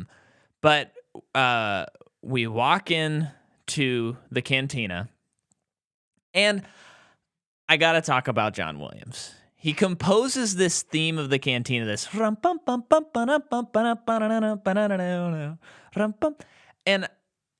it's I don't know. I'd love to hear other people's examples of this, but when I hear this sound, it truly to me does not sound like a genre or type of music that's found on Earth. And every time I hear it, I'm like totally astounded that he composed this piece of music, because a lot of other times when you go to another planet or like a fantasy world, it still sounds like Earth to me. Or it might be like, this place is a little more techno or something, but it's the future and it's like techno-y. And all that stuff's cool. I like that stuff. But this truly feels like, oh, this is not music that someone on Earth would have ever written. It sounds like something Danny Elfman would do. Yeah, it does sound like him. And then of course, and this may surprise many, and this is canon. You can look it up. I'm not being crass because I'm not using it in a bad context. But the band is playing the genre of Star Wars music called jizz. And why? Jizz. Why? I do not know. So is it alien jazz? I believe putting a fun tongue-in-cheek spin on it. Yeah, I don't know for how thought out the canon is and stuff like that. I don't know why someone along the line thought, yeah, let's go with jizz as the name of the genre of music. Okay, well, do you think that? Did that come? Because it's not brought up in the movie. So, like, after the movie comes out, DeLucas is being interviewed and stuff, and people are asking him, and he's like, oh gosh, more dumb questions about this universe. It's called jizz. Well, okay, so let me see here. I'm gonna look up. Well, I better be careful how I look this up. Star Wars. I'm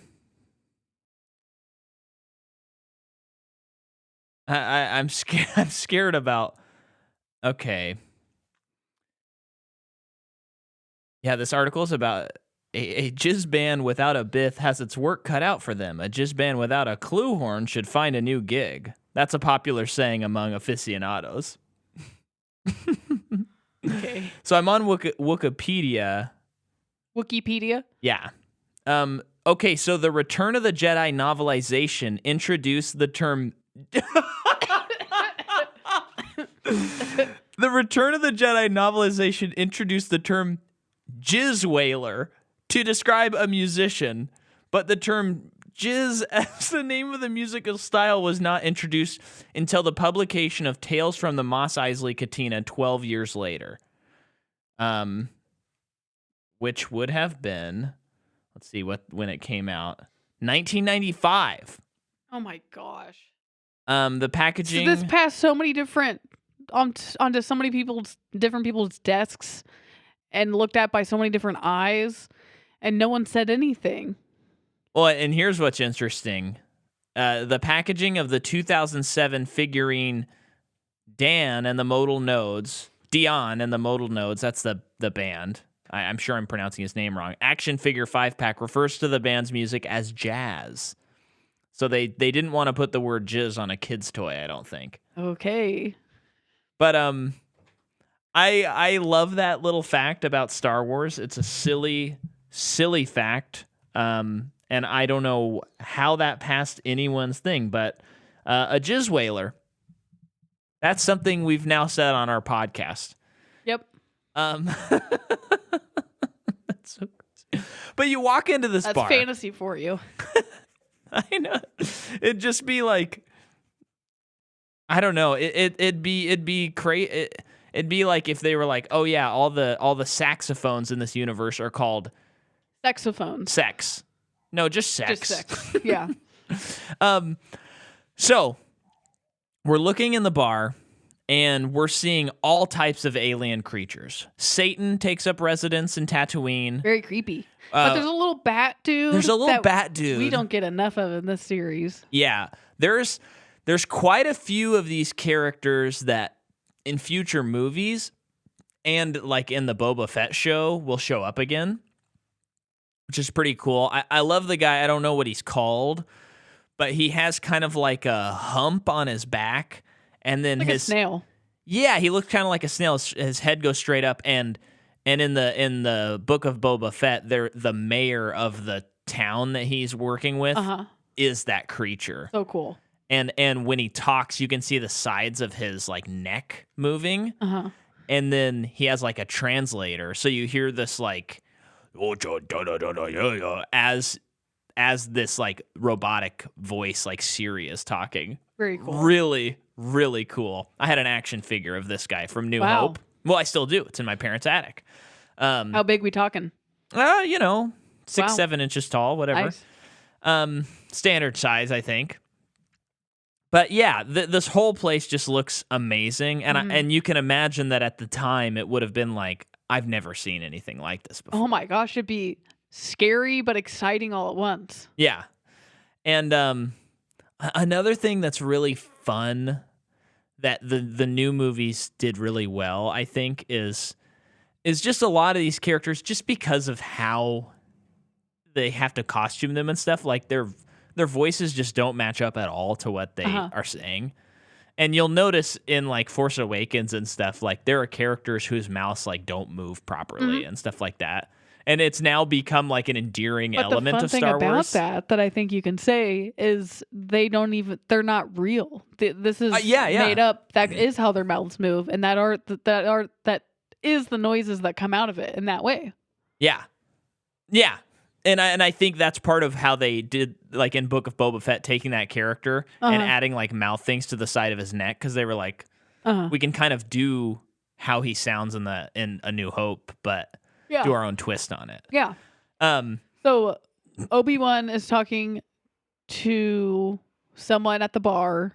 Well, Luke goes up to order a drink. Yeah, but that one guy says that he doesn't like you. His friend doesn't like you, which is some weird fly butt face looking guy. Yeah, he's got the butt chin. Then he says, I don't like you. And there's a fight that's about to happen. Yeah. We're wanted in 7 systems. And then he's like, okay, like, sorry. And then he goes, I'm forgetting the exact line, but then he's like, I'm sorry about that. Like, he doesn't have to worry though. And he's like, you'll be dead. Yeah. And then Obi-Wan whips out his lightsaber, cuts off his arm. Yeah. It's there's some blood. Yeah. And he has a hollow arm. What? If you notice, it's like very hollowed out. Really? There's just blood leaking out of it, which I'm sure is a costume thing. But again, it's like you can look at it and be like, that's just how this alien body works. I've never noticed that before. Which is fun. Yeah. And then And then they just get to go on their merry way to talk to Han about this job. Yeah. So we meet him and Chewie, and they tell him what they need. He says that he's got the fastest ship. It's done what? It's done the Kessel run in less than 12 parsecs. Yes. Which, of course, is a unit of like measurement, not of time. But we'll talk about that in like a few weeks as well. Mm-hmm. And so Harrison Ford. Mm-hmm. The Harrison Ford of it all. He just rules. He immediately, he just portrays this like scummy but pretty much good guy thing so well. Oh yeah. He looks great. Yeah. I mean, get out of here. It's just unbelievable, this performance. Yeah. And we literally have like, I think Oscar Isaac does awesome in the new movies, but he's kind of like a Han Solo-esque character. Oh, really? Yeah. He's kind of like a renegade kind of thing, although he kind of turns a little more Luke because he's a bit more earnest. Never taken it that way. Yeah, he is kind of. I mean, I think in the first movie he was definitely set up to be that, and then Rian Johnson didn't really go that route with him. Okay. But it's just like whenever someone tries to do that sort of thing, it just doesn't work because they're not Harrison Ford. Well, it just would remind someone of Han Solo and how they're not. Right. So it's just better not do it. Yeah. So they talk about the ship. Oh! I wanted to mention another thing you can look up online if you're interested. Is there is like an original cut of this scene that's cut a little differently, and it's just really interesting because most of the voices you hear, including the guys at the bar that threaten Luke, are very British sounding voices. Okay. And like the guy at the bar is even like, "Take your droids and get him out of here." That's more New Zealand / Australian. Imagine it was British though. Okay. And it's just So very. they redubbed it? Yeah, they redubbed it with different voices that are gruffer. Yeah. Great decision. Yeah. It works. If you watched the scene before, it just doesn't work as well. But it's just kind of weird because I've never noticed how much ADR there is in this movie. Yeah. But you start noticing that stuff when It's you all see. over. Yeah, when you see that. So they're setting things up, and of course we watched the theatrical version, so we did not see the scene with Han Solo and Jabba the Hutt. And then Greedo comes over and Han. Oh, that would be after Greedo. But yes, go ahead. I forgot about Greedo. Han owes him money. Get a little insight. Han has a lot of debts to a lot of people. Yeah. And that's why maybe he's looking to make a quick buck all the time. Yeah. Because he's got debts to pay. Yeah. And Greedo shoots first. Greedo shoots first, definitely. And what's the line that he says where he's like, "I'll bet you have," and shoots him? Yeah, something like that. Yeah, I know you're yelling at your podcast right now, but it's just fantastic. Then we get introduced to the Millennium Falcon, which looks amazing. Who designed the ship? Let me look it up. The production people. I believe George Lucas said something along the lines of like, let's go with more of a hamburger look. And then they kept on working on it until they got to the Millennium Falcon. Joe Johnston. Joe Johnston? Yeah. Designed this. Yeah, who is that? I mean, is that Joe Johnston, like director of... Film director, writer, and visual effects artist, best known for such effects-driven films as Honey, I Shrunk the Kids, Jumanji, and Jurassic Park 3. Oh, the director of Jurassic Park 3. And Captain America, the first Avenger. Yeah, Joe Johnston designed the Millennium Falcon. What? That's crazy. That's like, do you know the Michael Bay getting started thing? How he got started? He was working on Raiders of the Lost Ark on like technical stuff. What? Are you serious? Yeah, he was so... I never knew that. Yeah, and so when you think about how his career turned out, starting on a movie that bombastic... Yeah. Certainly explains a lot of why he is the way he is as a director. Yeah. But he was like second or third unit or something like that, you know? So this is what this says. Yeah. The ship originally had a more elongated appearance, but this design similarity to the Eagle transporters in Space 1999 prompted Lucas to change the Falcon's design. The original model was modified, rescaled, and used as Princess Leia's ship Tantive 4. Oh, okay. Model maker Joe Johnston had about 4 weeks to redesign the Falcon, and Lucas's only suggestion to Johnston was to think of a flying saucer. Flying saucer, okay. He didn't want to produce a basic flying saucer, so he created the offset cockpit, forward cargo mandibles, and rear slot for the engines. And then it was also said that the shape of the ship was roughly based on a hamburger with an olive on the side cockpit. Right.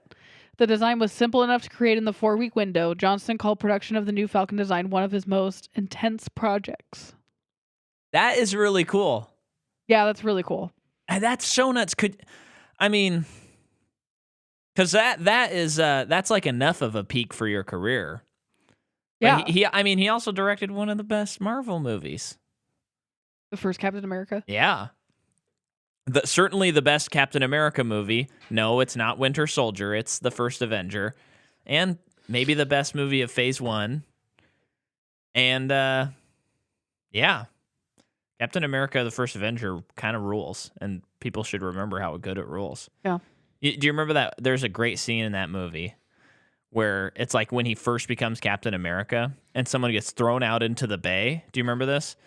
And no. he like runs over to the edge because he thinks he's going to have to save him. But he's also trying to chase a bad guy. Yes. Okay. And he goes over to the edge, and the guy's like, "No, go get him. I can swim." Yeah. Awesome. Yeah. So then they get in their spaceship. The stormtroopers catch up to them, and then the Millennium Falcon takes off, and they're trying to get out of there. And they're setting all the things, and Luke has called it a piece of junk, which must have made Joe Johnston hurt when he heard Luke say that. He's like, I had to do that in 4 weeks. What do you expect? Come on, dude. He's a professional. And then they make the jump to light speed. That is crazy. The light speed stuff is never not cool. And there's always the signature where you see the lights start streaking, and then the camera, like whatever ship jumps into light speed, jumps, and the camera spins a little bit. That's in like every single movie. One of the coolest feelings ever. Yeah. And I don't know if I can handle it anymore, but Star Tours and Disneyland, when you do light speed a couple times in it, it's one of the coolest feelings. I wonder if that ride would make me sick now. Well, right now, any ride would make you sick. Because I'm already sick? Yeah. No, just because of vertigo. I know. Oh, okay. Also on Space Mountain, they kind of do that too. Gosh, it's so cool. Yeah, but not quite the same. The Star Tours does it more. And I'm assuming that the Millennium Falcon ride, which we haven't done, because I haven't been since there's a Star Wars land, probably does that as well. Mm-hmm. Maybe cooler. I want to go so bad, man. I know. I want to live there. Well, sign up for Patreon. It'll give us more of a chance to go to Disneyland. Yeah. And so then I love this just development where they've set their course for Alderaan. They're going to meet Princess Leia. Things are going sort of okay, they think. And then they come out of hyperspace. There's TIE fighters around them. And they're commenting on how, wait, They like landed in an asteroid field, they think at first. Yeah, and they're going like, these TIE fighters, like, we're way too deep out in space for these things to have made it this far. Because these things have to stay closer to bases and ships. They can't just fly all the time, which is a cool detail. A lot of great world building just in that couple of sentences.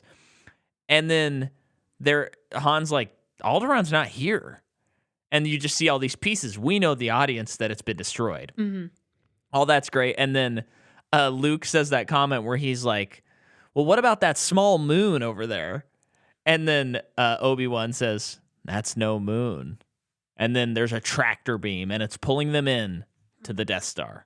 Now, they've never seen a base like this before, nor will they ever see any sort of Death Star type base again in this series. Never.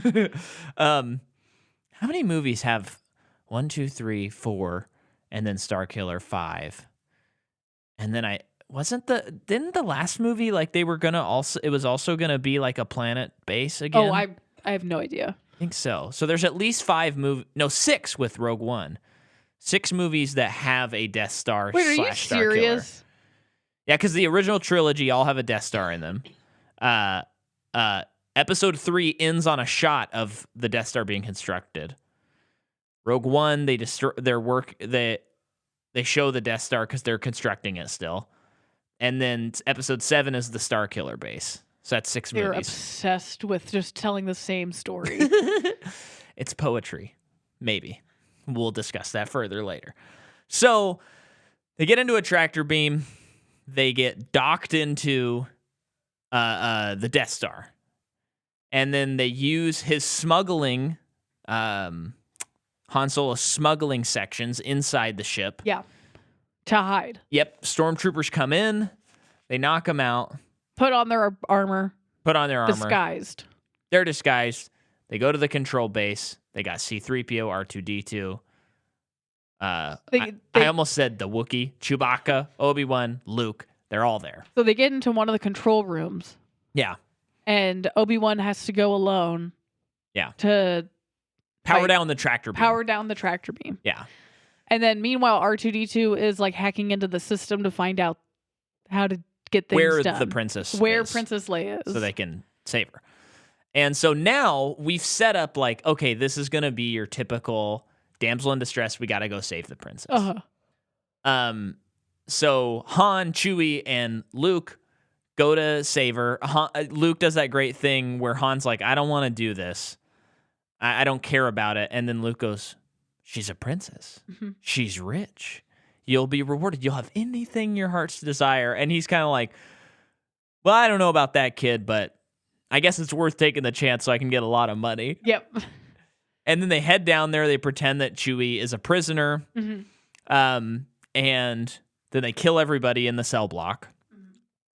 And one of my favorite scenes in the entire series is, and maybe this is my favorite acting in the entire series. That's what I will say. When Han Solo, they call in after they hear all the gunshots, and they go, what happened? And he goes, everything's fine in here. Just a slight weapons malfunction. Things are going well. No need for anyone to come down here. How are you? And it feels so improvised. And when he says, how are you? His face just, he does this like, what? Why did I ask that? And then he shoots it. And that is my favorite acting in the entire 11 movies of the series. Okay. It's the best. Got it done early. It's just we can only crazy. go down from here on acting. I guess so. But now here's something that I wanted to talk about as well. Obi-Wan is sneaking around and he's powering down this tractor beam. Now, if you recall, 2 summers ago, we did an episode on Jurassic Park. Okay. And on that episode, we had our friend Kyle Woolard on, and we talked about the Barbasol can in Jurassic Park. And how, when I look at that, it's so tactile. And hey, if anyone wants to send us a Jurassic Park Barbasol can, just DM me. I'll get your address so that we can get that thing and I can play with it. Because they got to have that out there. Yeah. But I would say I feel a similar feeling. It's not number 1, but maybe number 2 on the tactile thing. When I see Obi-Wan walking around and he's pulling those levers and it's going, boo, boo, and he's just pulling those levers, it is just like total bliss in my head. So that's another one. Do you have anything like that in movies? Like any tactile weird like things that like trigger I need to be able to do that really bad? Oh, I mean probably, but I don't know. You don't know off the top of your head. Sorry. All right. Well, I don't know. It rules. Then Luke, Han, they get the princess. And she comments, Luke, aren't you a little short for a stormtrooper? And he says, we're here to save you. And then there's this switch where it's not the damsel in distress. Yes, they're saving her, but she's like, what the heck is your guys' plan? And they're in the hallway, they're being ambushed, and there's kind of no chance. And she's like, are you guys going to do something? And then they're not. And so she just takes a gun, shoots this garbage dispenser, like vent, and jumps down there. And she's like, this is what we're doing. And she totally takes control of the situation. And this CR episode that came out on Wednesday on Patreon on the Hidden Fortress, this Princess Leia and the princess in the Hidden Fortress have so much in common. Yeah. And I love that. And I love how much she flips the damsel in distress thing, and she is like strong and intense, and she's not taking any guff from anybody. She's a leader. She's not just, I'm a princess, save me. She is making calls, calling shots. Yeah, calling shots. She's like a princess, but not in the way that we think of princesses. She's like, I actually have power. I'm actually like helping lead this rebellion. And then, later she is a general. That's what her title, General Leia. So love all that. So they're making then they're in the garbage chute. Yes. Very scary for me as a kid, but also a very fun scene at the same time. It just really stressed me out. But they're in this garbage chute, and there's something slithering in the water, and it gets Luke and rips him down, and they don't know what to do. They're freaking out. Yeah. And they can't get the door to open. and they are trying to get a hold of C-3PO and R2-D2 to open the door. Yeah. And then Luke gets up, and he's fine, and the thing just slithered away because the doors are closing in, or the walls. Yeah. I wonder how long that thing is. I'd love to see that thing. I mean, no, I don't, because I want the series to be able to move forward and not have to constantly reference the first 3 movies. But I do want to see, little baby Grogu pull that thing out of the water so we can see the whole entire thing and how big it is. But I don't actually want that to happen. But boy, I'd love to see how big that thing is. That thing's cool. Mm-hmm. Yeah, the walls are closing in. That must have been a kind of fun set to work on. Yeah. I mean, that's kind of crazy. I'm curious how they did that. I mean, it just looks like it's just walls that are closing in. Mm-hmm. But they're probably made of, I mean, they're certainly not made of metal, so it's probably just a few blocks of wood. Blocks of wood. Mm-hmm. What are those called? Pieces of wood? Planks. Yeah. Planks of wood. Boards. That's the word. They get out. Just in time. They save them and they get out. And they're all headed back to the Falcon. They're going to escape. Meanwhile, Obi-Wan and Darth Vader have started fighting with lightsabers, which, of course, thankfully, with advancements just in movie making and everything, lightsaber fights have become much more interesting to watch. Yeah. This is not that exciting to watch. Right. But, well, and part of it, too, is like Alec Guinness is kind of an old man. Yeah.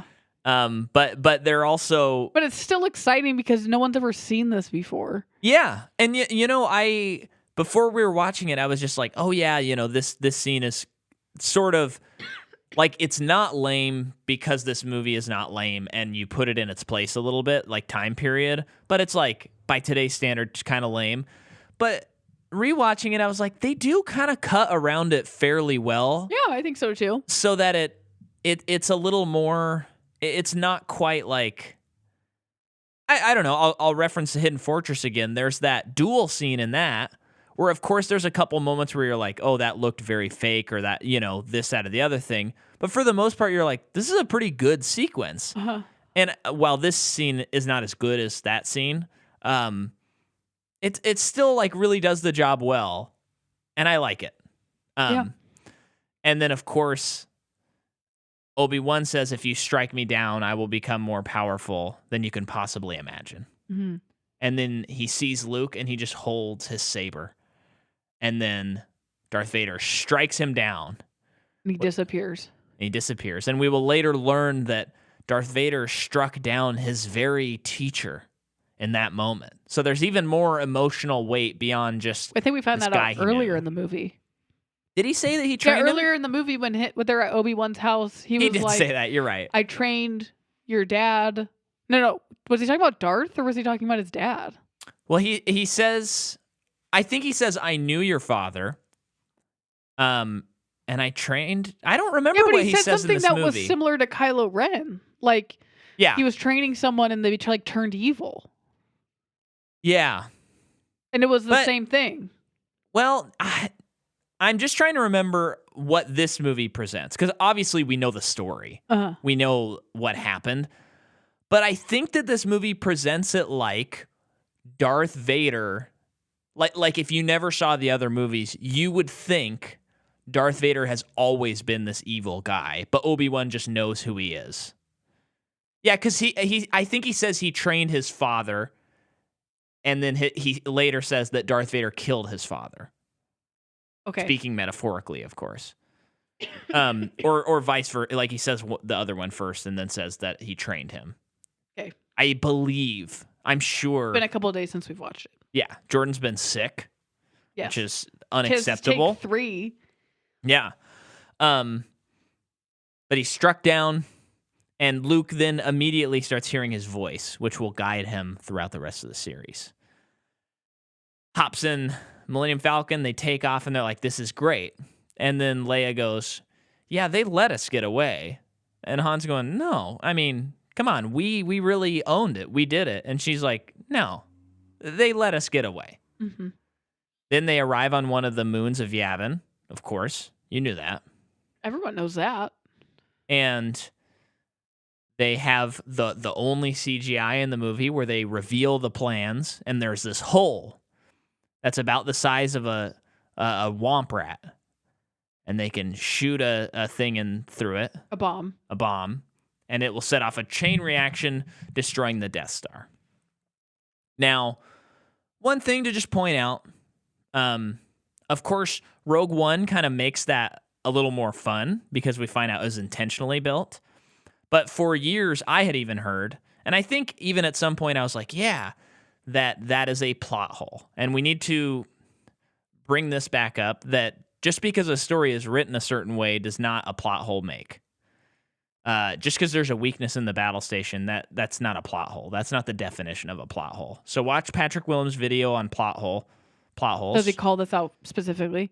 Yeah, he does. It's one of his many examples, because it's like, no, that's how it was written. A plot hole would be if they just like... They had to do this whole convoluted thing when they could have just done, no, you could have done that based on the world you created. That's not even a plot hole. That's just characters making different decisions.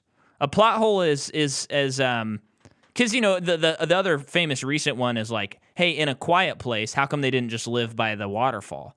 And basically, if someone calls that a plot hole, you're saying, how come the characters didn't react the way I wanted them to react? Which means there would be no story. Okay. So, yeah. Anyway, that's all. I'm just pointing out that we didn't have to have Rogue One to, quote, fix this problem. Because It's not a problem. It's just how this operates. So then we're going to do the famous trench run. And I remembered the word this day. They take off in the X-Wings. And before this, Han's like, I got my money. He's loading like packs of money, gold or whatever. And he's like, I'm out of here. I don't need to be here. And then I think I read something about like some of the first screenings where like when Han comes back in, like crowds were just cheering, just like, that's awesome. Just like standing up and cheering. I think one of the test screenings, if I'm remembering right, I think one of the test screenings that happened, and then like a producer was like, okay, this is going to work. Yeah. Because if they're on board at that moment, then the movie worked. But they're going through the trench run. We're seeing some insane special effects, Oscar-winning special effects that George doesn't want people to see anymore. But hey, George, we'd love to have you on the podcast. We'd love to dissect it further. We have Darth Vader in his cool little ship that always reminded me of R2-D2 if he was flipped on his side and like little bat wings were put on him. Okay. And then he has X-Wings, and they're taking people out. It's a pretty lengthy sequence. I think it really like is a finale. It's cool. And then one guy takes a shot. He misses.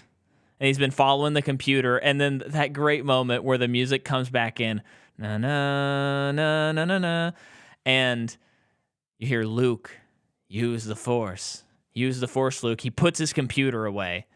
And then they go, Luke, did you put, like, what's wrong? Your system went away. And he's like, no, I'm fine. And then he uses the Force, and he shoots the cannons, and they go through, and it sets off the chain reaction. The Death Star blows up. Before then, of course, Han Solo came back and shot the X-Wings and saved the day. Let's blow this and get out of here, kid. Then they fly away, and we see that Darth Vader his wing has been clipped, but he's still floating around in space. So he's not defeated. Setting it up nicely for sequels. Then they get back, they celebrate, they have the medallion ceremony, and, that's the movie. There's another thing that people have I mean, part of the reason people nitpick so much on Star Wars is because it's so famous. But one thing people always point out is, like, at the end of the movie, Princess Leia gives Luke a medal and Han a medal, but not Chewbacca. And how kind of sad that is, and they actually do, like, a payoff in another movie kind of as a thing. And this time when I was watching it, I was thinking about that, and I was like, yeah, but Han is the captain of that ship. So I think it's okay that she just gives it to the one They person. also served, though. Yeah, I mean, it'd be great if Chewbacca would have gotten it, but she only gave it to 2 people, Luke and Han. So it's okay. Okay. Am I going off on stuff that really doesn't matter right now? Yes. Oh, okay.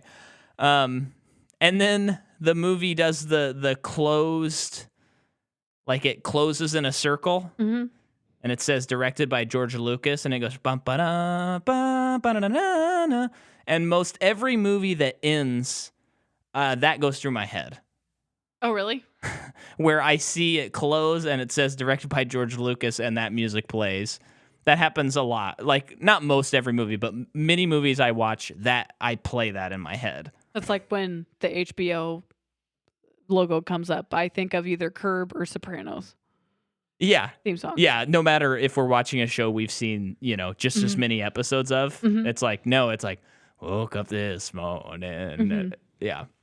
And that's Star Wars. Did we do it? I think you did it. Do I get extra points? Sure. No, I think you did. I think you did really great, Jordan. I think you did really great. Okay. But here we are. I mean, this is a great movie. Like it needs to be said.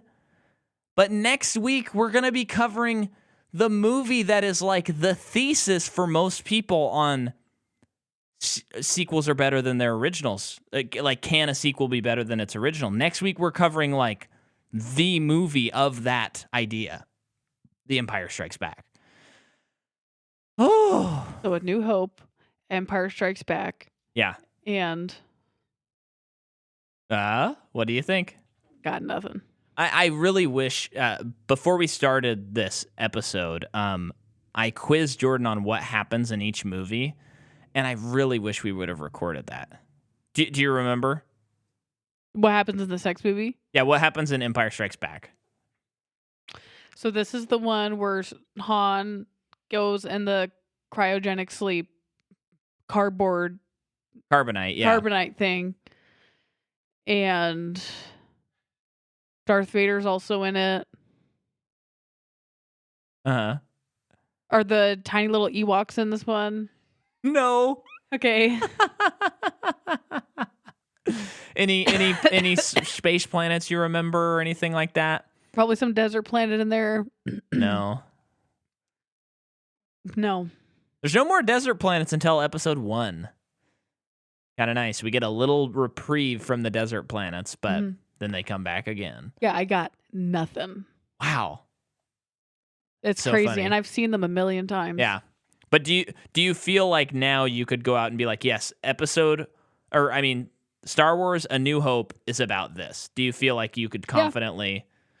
Because the thing we compared it to, folks, was when we covered Harry Potter a few years ago, I had only seen him once, and I couldn't tell you like what happened in each movie. But now that we've covered it, the movies are pretty well committed to memory for the most part. And I can be like, oh yeah, that movie has this, and this. So my goal is to get you there on Star Wars. Okay, folks, this is the beginning of the journey. 10 more movies to go. We love you guys. Make sure to subscribe and please leave a comment. 5 stars, of course. And we'll see you next week.